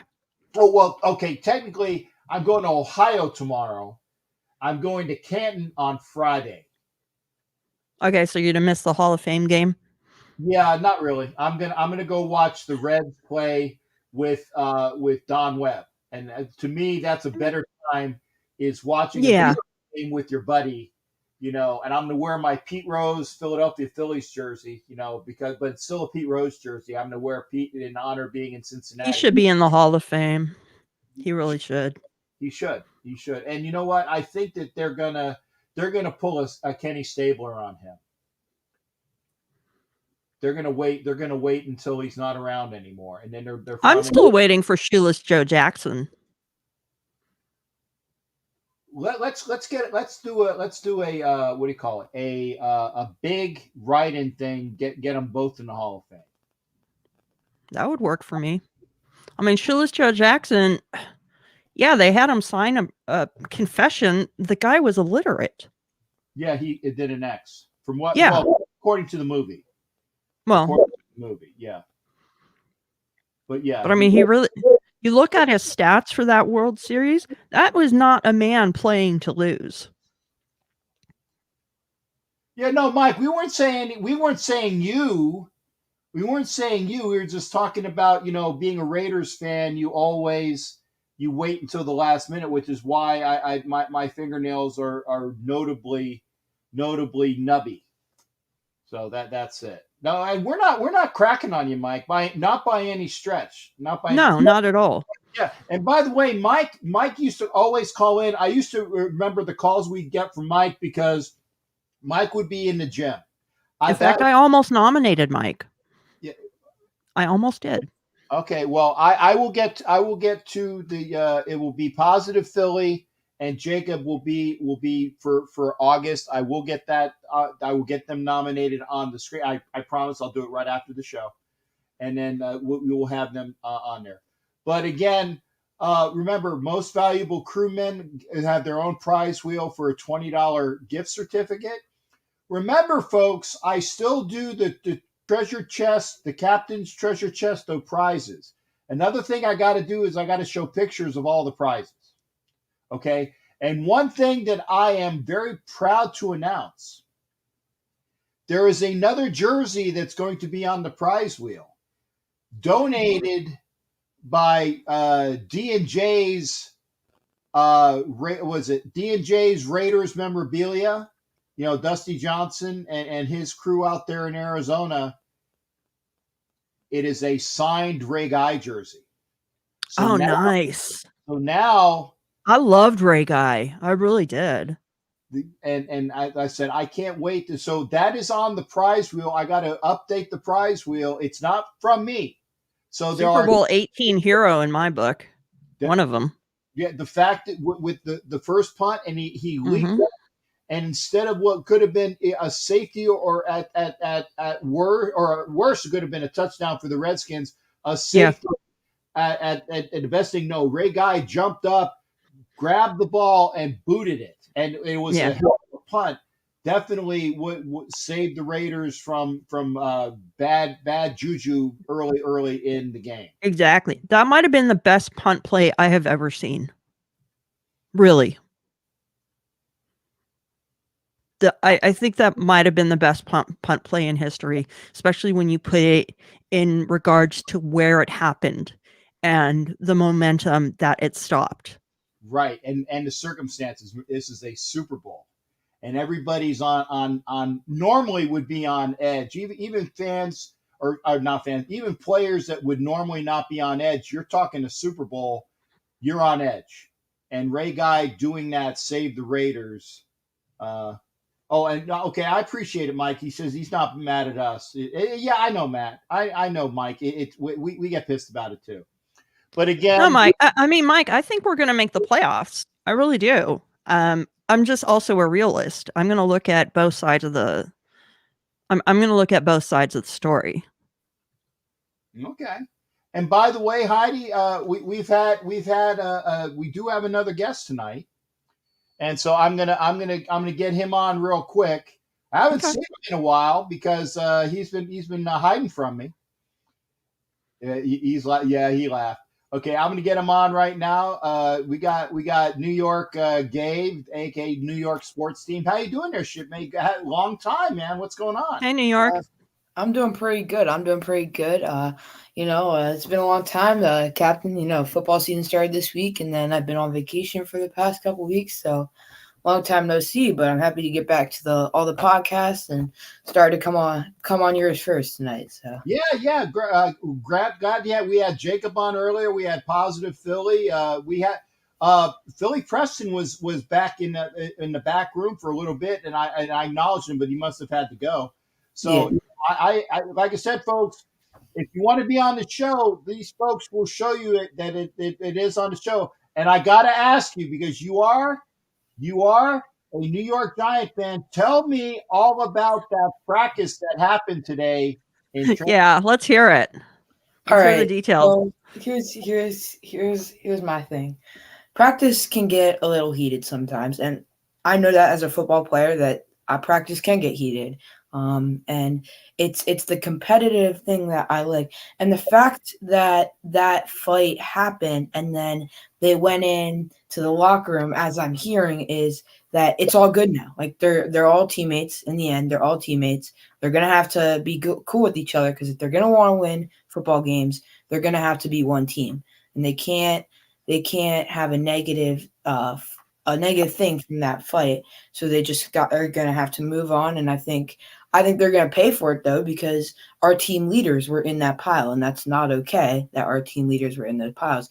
Daniel Jones leads the offense, shouldn't have been in that pile. Logan Ryan, the defensive leader, a leader all around the team, to be quite frankly. He's our NFLPA representative for the team. He should be stepping up. He shouldn't have been. He started the fight. That's a problem, that the team leader started the fight. That's not okay.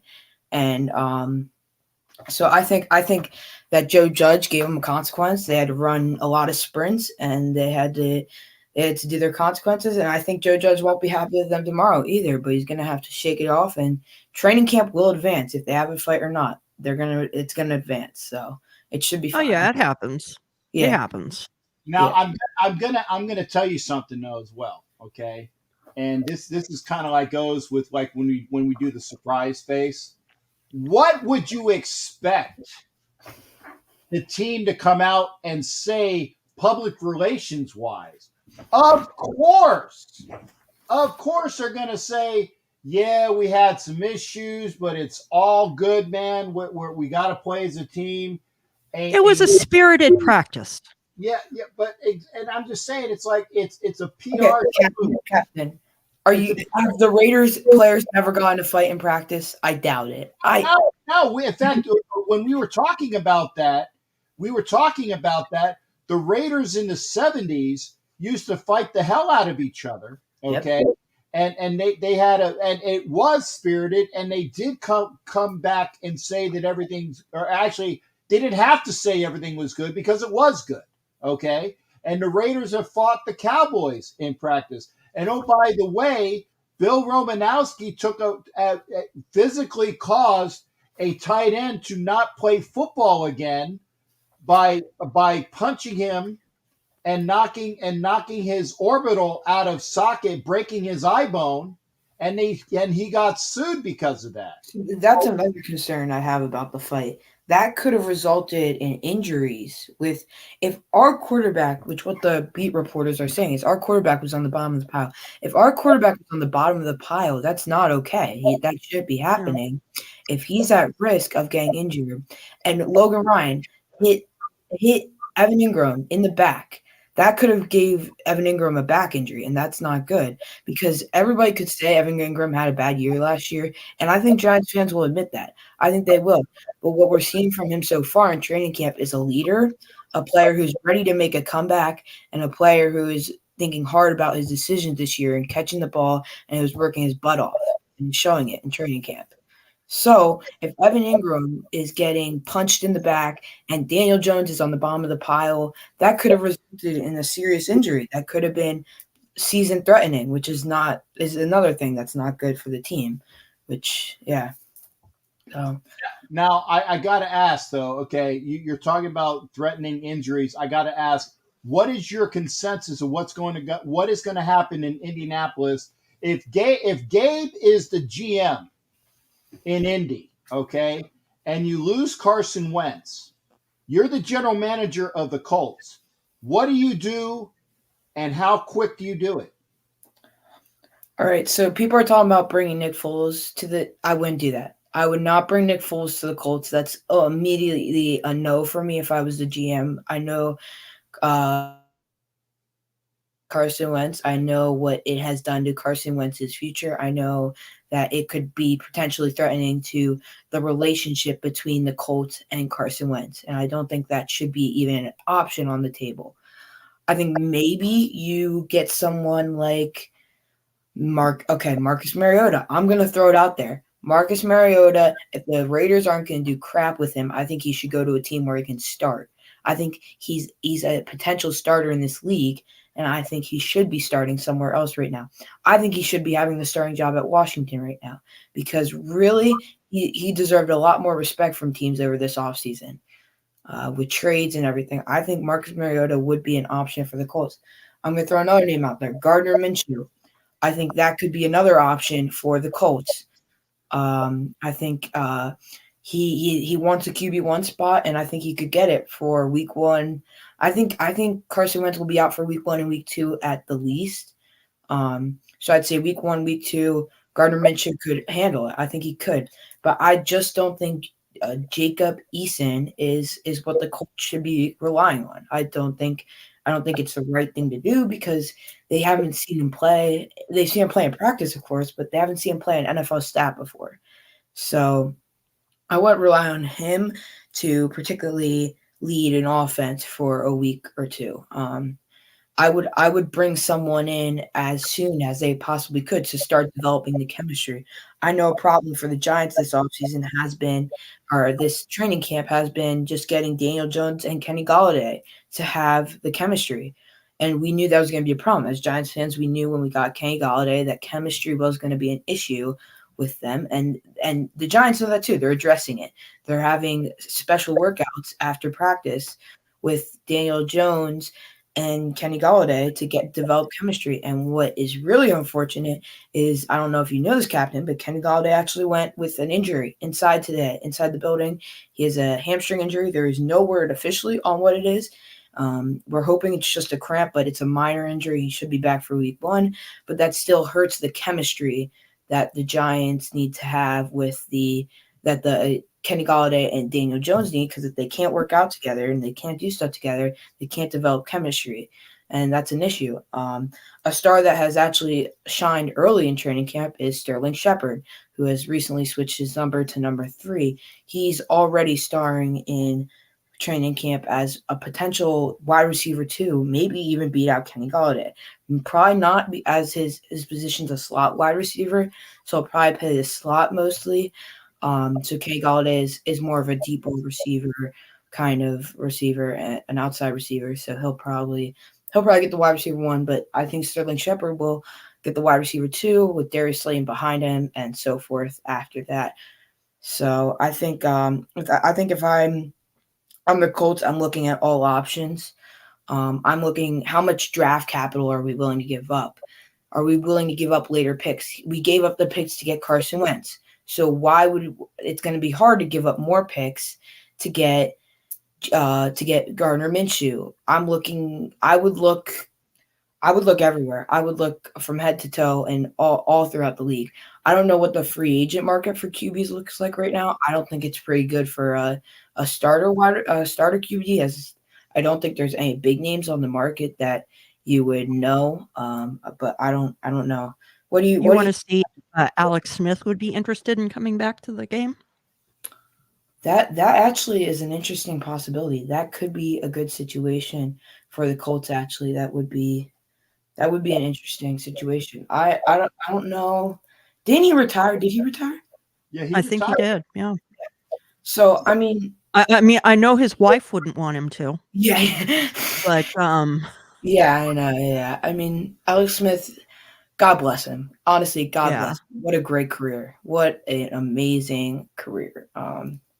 He pushed through a lot. That's crazy. And I honestly, I mean, it's a great idea, like, to bring Alex Smith back. But if I was Alex Smith, I would be done. I wouldn't want to risk it. I would want to end on a happy note, how he ended in Washington, which was bringing them to the playoffs and fighting through that injury. I mean, that's a hard rehab to go through, and then go. He almost died. Yeah, exactly. That's literally. That's a hardcore rehab to get through, and he pushed through and still played a snap in the NFL after it, which was played well. Happened, and he played well. Right, he played efficiently, and he brought. I'm a Giants fan, and I'm Ming. He played well. He played well for Washington, and I mean, Washington isn't my favorite people right now because, I mean, there are competitors this year. I think it's really going to be down to Washington and the Giants for an NFC East competitive year. I think Washington, I think the Dallas Cowboys, look, Dak Prescott is already showing he's injury prone. Already comes off one injury, gets another injury. I mean, if you sign what was Dak's deal, like $90 million or something for his quarterback deal? I mean, that's more than that. If he doesn't, whatever it was a lot of. It was money. ridiculous. Yeah, if that doesn't work out, they're screwed. They spent all their money on one quarterback that's injury prone. Are you kidding me? That's terrible. And that's where I say the Cowboys are the most overrated team in all of the NFL. And I talked to my dad about it. He said that's been like that since he's been a kid. It's been like that since he's been a kid, that the Cowboys are always overrated every year. So, I mean, it's not – I think the Cowboys need to get their crap together and find a future quarterback that, if Dak doesn't work out this year, if Dak doesn't show the numbers he showed before he was injured, I think you've got to start doing something. I don't know what it is going to have to be. I think it's going to have to be drafting a new quarterback or whatever it is. But you wasted a lot of cap money on one quarterback, a lot of cap money. And I think everyone would say the Giants wasted a lot of cap money this year, but really, as I'm looking at it, I don't think we did.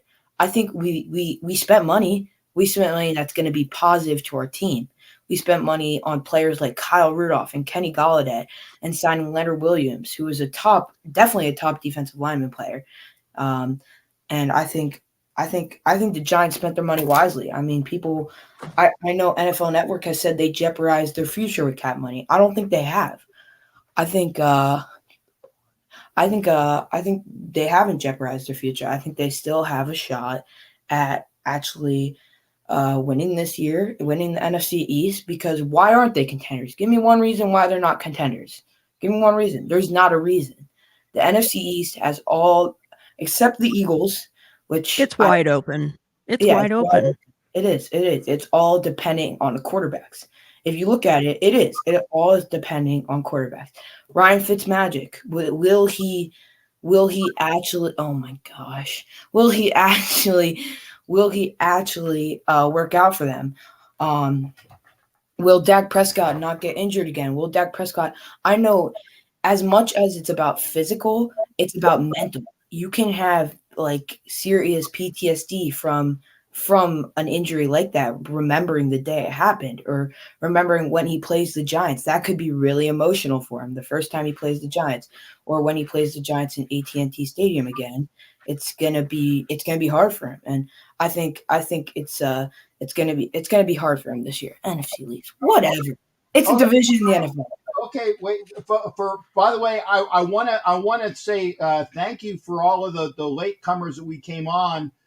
Cool Kev, Chris Donnet, Matthew Escalante, LM Raider Ed. Good to see you. Like I said, LM Raider Ed, I'm going to speak specifically to you because you are the people that I want here, because this is the Captain and Wenches, and I want my Raiderettes, I want my lady sports people in here. But until I get all these lady sports folks in here, I'm going to open the show up to everybody, but they get a chance to hang out and talk with Kevlar Prom Dress, a.k.a. Heidi. I want to say thank you for everybody coming in. Try to come in earlier next time because we are near the end of the show. But again, thank you for doing that. I'm going to ask. Thank you, Kev, for showing support. We love it. Thank you for all of that. Try to come in earlier next time if you can. And ladies are, we want them in. I want to be the only dude on this show. Or OG Daniel at the beginning and drag. Okay, that's it. But I want to be the only dude on show. Robert Pena, thanks. So I appreciate everybody coming in. I do appreciate everybody coming in. No. Okay, yeah, I know they have shows on, and I get. Well, I appreciate you being here. We appreciate you being here. Just we're about at the end of the show, and because I know I got things to do, and we're up at the 2-hour mark. But thank you for being here. Be here all the time and watch the show when you can. I can't say that. And again, when Honcho, you flatter me, Ed. Yeah. Thank you. What would Ed say? Oh, okay. Yeah, that's true. That's true. Heidi is the most intelligent football analyst I know, and that's true. Now I'm going to ask Gabe because I asked. That's Peggy. Well, that's Peggy. Well, Peggy and Angria and you, it's a real good mix. And and LM Raider, thank you, and Robert Pena, thank you, everybody, thank you for everybody being here. I'm gonna ask Gabe because I asked the other folks that were there. I asked them about what they think their team is going to do. I don't know if we asked you that yet, Gabe, or we were waiting on that. What are your thoughts on how the Giants are going to do this year? And I was kind of calling them the Giants. I didn't call them the midgets. Okay. The Giants in the NFC East, and I didn't say least. I said NFC East. The jokes are there. I'm asking you to rate your team. And the other thing that I'm going to ask you, which I'm going to try to do this as quickly as possible. Who is the surprise person in Giants camp that nobody knows about and needs to start knowing about? And what is the Giants record at the end of the year? So I'll start, since the present day is training camp, I'll start with their question about who's going to pop out in training camp. And I'm going to go with an unpopular opinion, but I think John Ross is. John Ross is just, he's a good football player. And a lot of people would say, well, why would you want John Ross on your team if you have someone like Sterling Shepard. Well, I would want John Ross on my team because I want depth. With Sterling Shepard, he is a very injury-prone player, and I will admit that. He is a player that can get injured really easily. I think if we have someone like John Ross rotating with Sterling Shepard, that could limit Sterling Shepard's injury prone to getting an injury, and so it could even out the snaps. Kind of like what we're going to probably do with Saquon this year. We're not going to give Saquon as many snaps as we usually would, just because of his injury this last season.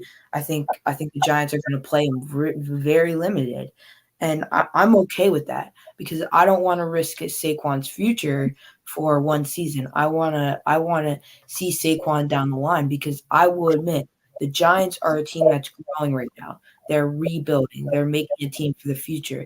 They're not making a team for this year. They're making a team for the future.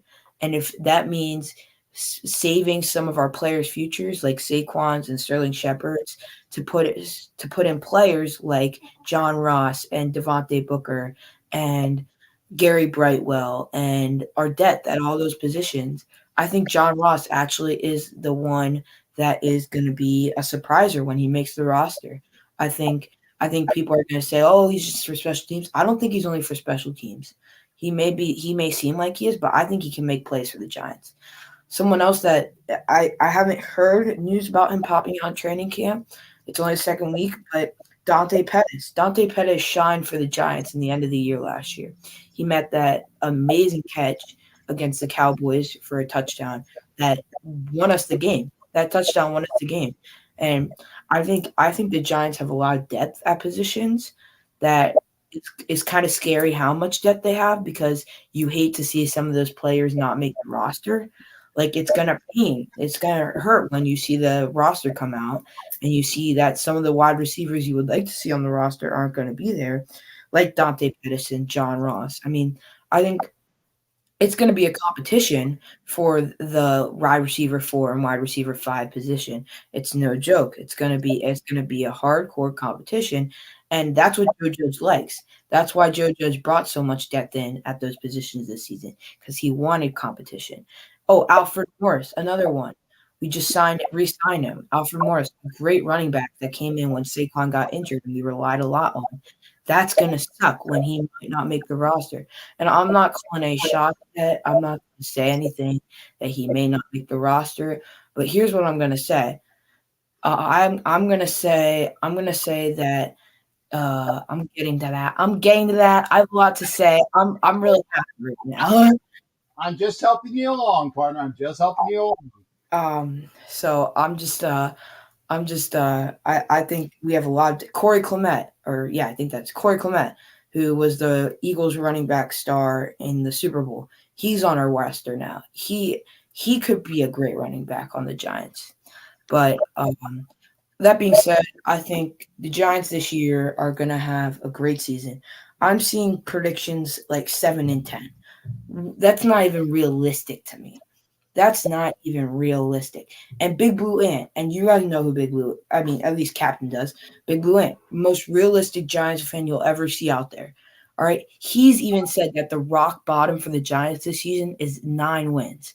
So I don't want to hear nothing in 7 and 8. I want to hear at least 9. All right. And I'm gonna go with that said. I'm gonna go with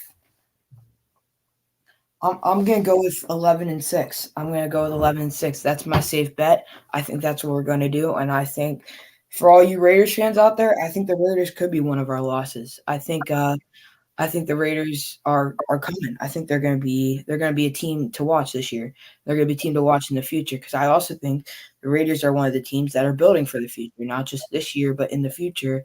So when the Chiefs kind of lower how they play and their play, then the Raiders can come up here and show potential as they are showing last year when they beat the Chiefs. I think it's going to be 11-6 for the Giants this year, but rock bottom is 9 wins. I think.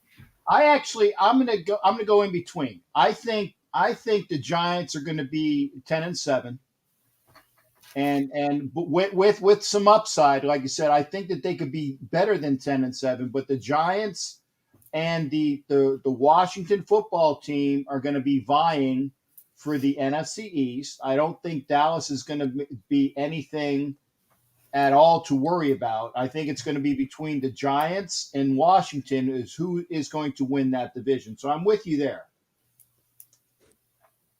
Yeah, I think 10-7 is also a really realistic a really realistic prediction. I think that's a really smart prediction, as someone like you, as a Raiders fan, would predict. And I think that's actually, I want a winning record this year. I don't want a non-winning record. If I get a winning record, I will be happy. If Washington plays well, that's good for them. But like, their defense is stacked. I'll admit it. Their defense is a really, really. That's to me. That's not to you. That's Vicky. And by the way, love that we have Vicky in here as well as anybody. All right, so here's what I'm seeing from Vicky, a biased Raiders fan. That's what I look at. All right. Anyways, hey, be nice to Vicky now, but don't mess with Vicky, because you mess with Vicky, you mess with me. Okay. Well, I want to see from Heidi what her prediction for the Giants are.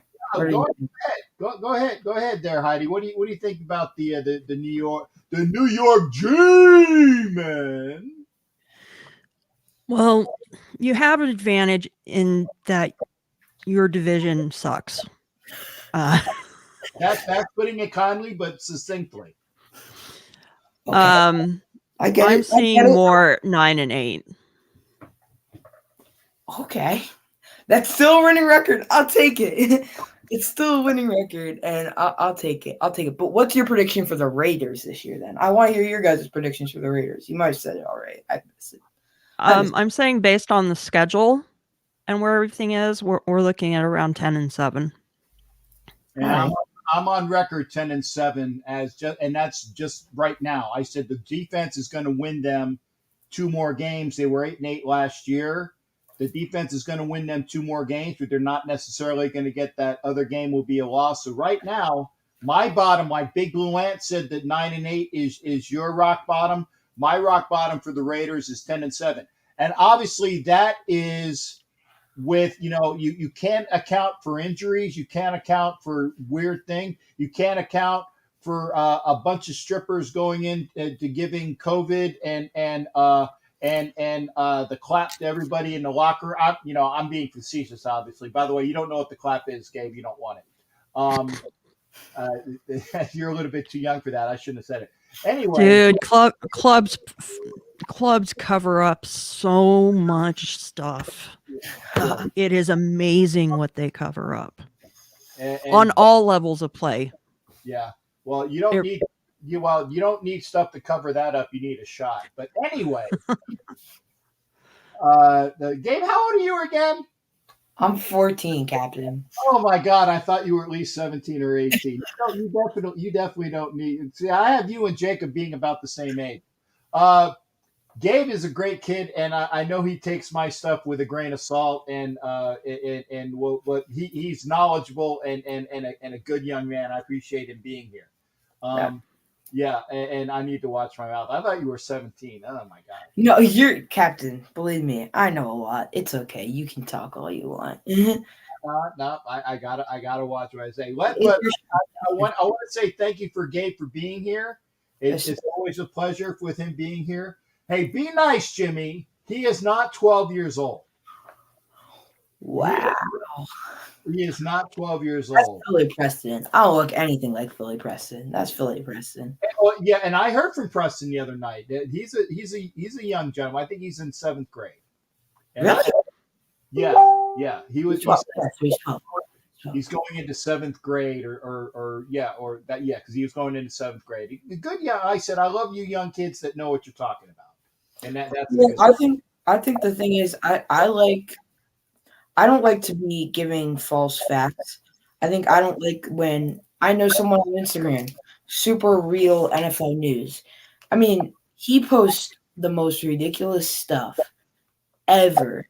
That like really ridiculous, and I don't think that's cool, but he thinks it's funny, and that's cool for him. But who did this? Preston? What?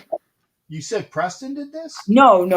This is just an Instagram creator who just reports like false stuff. And I like just being, like you said, you like young people that are factual, and I like being factual. I like saying the stuff that's right. And if I ever say something wrong, I want to be corrected. I want to be told that I said something wrong, because I'm never going to learn if I say stuff and then people don't correct me. I'm never going to learn that way. So That's good attitude. I appreciate that. And remember, Gabe and WTF are going to be on my Thursday show, the Thursday night game that they do. It's week 2, right?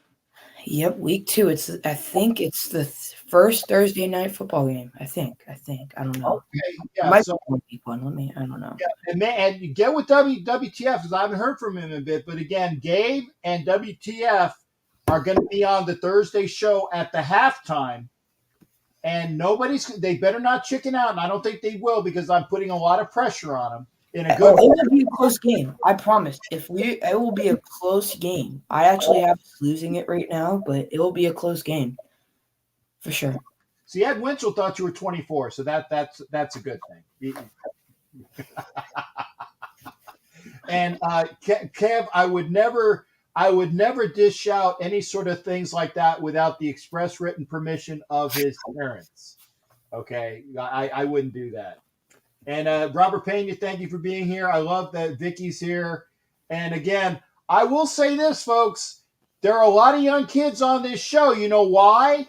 Because they like to come on camera. They like to call into the show. And you too can do that. That's why I put the links up. So come on into the show, because Heidi and I, and when we get Andrea back, and when we get Peggy back, and when we get OG Daniel wearing his dress and his muumuu, you guys are all that's another joke there. But we're all in here, and again, all my shows, you are welcome to be on the show. And Gabe, thanks again for coming in. I'm glad. It's good to see you there, shipmate. And you take care of yourself and get ready for school. I will. Thank you, Captain.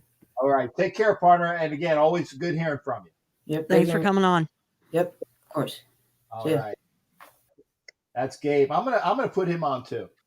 I'm gonna do a three person for August. We're gonna do Gabe, as well as Philly, as well as Jacob. So these folks already they're my nominees for most valuable crewmen, and you can do that every show. All you have to do is either be on the show, call into the show, or give comments that are worthy. And at the end of each month, although I'm 2 months behind, I do have a prize wheel for a $20 gift certificate, although I people are saying I can do it via Venmo, and I might do it that way too. If they have Venmo, it'll probably be a hell of a lot easier for me to do.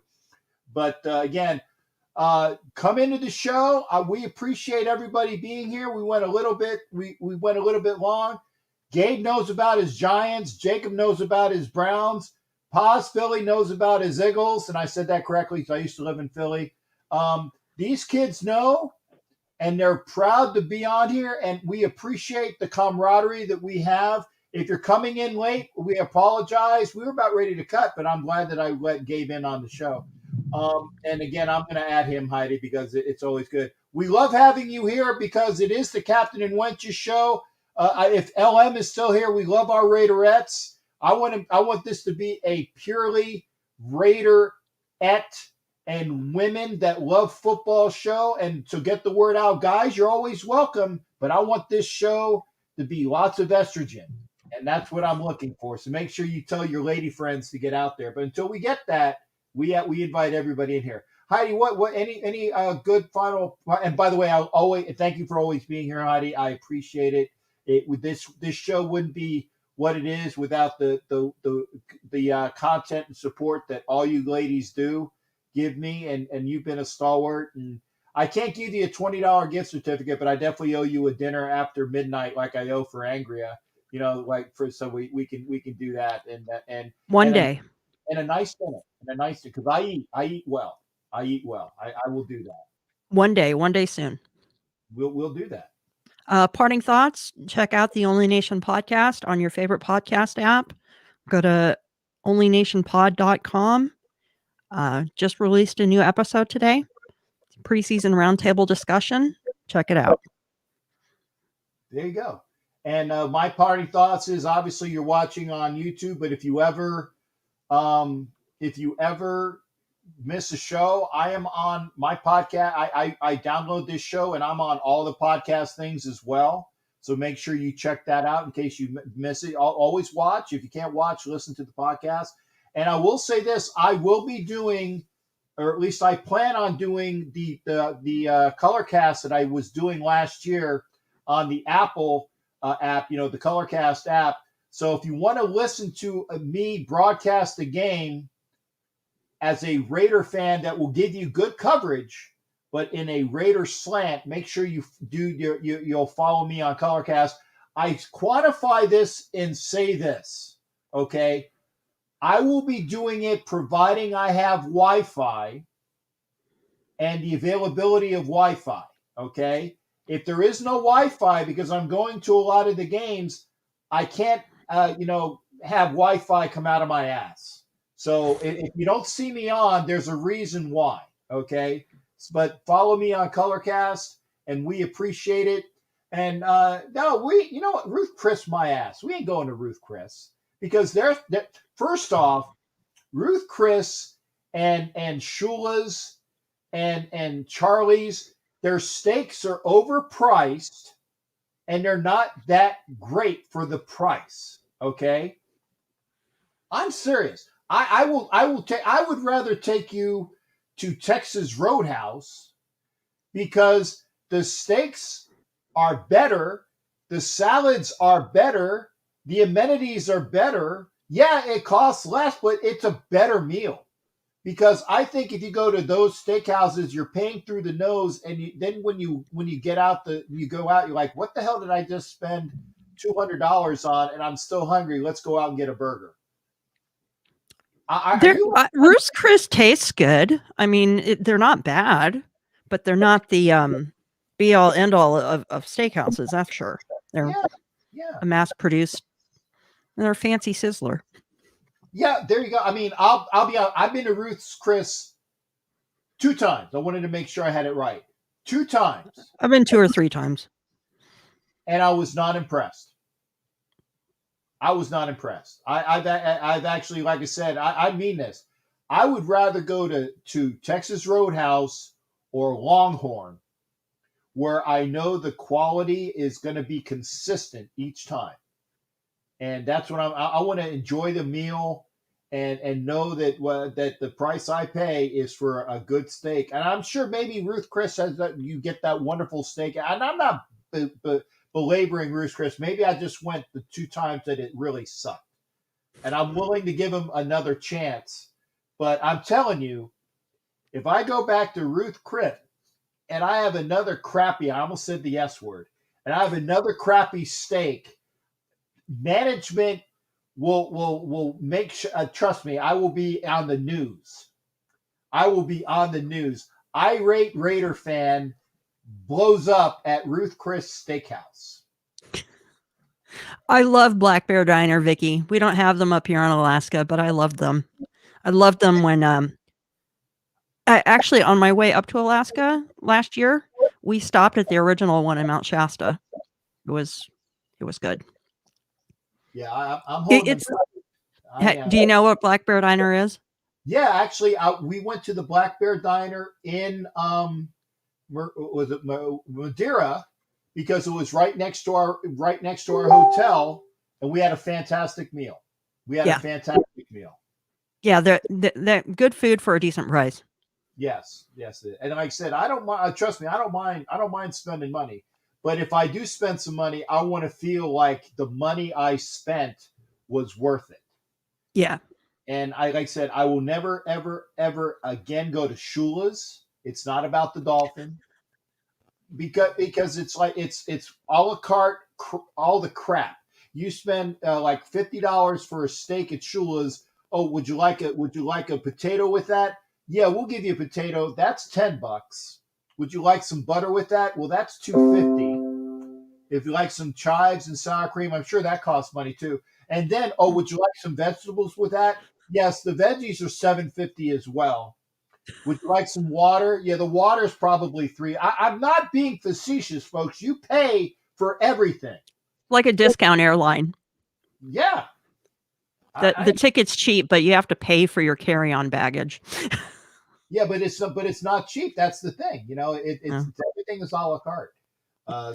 Anyways, Cap, I got to go pick up a baby, so I need to get on out of here.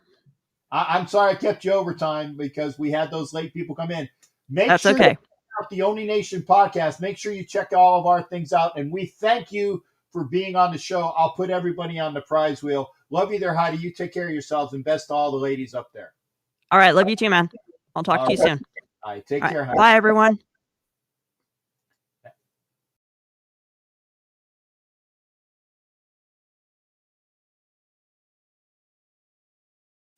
You're listening to the Captain Jack Sports Show on Northeast Streaming Sports.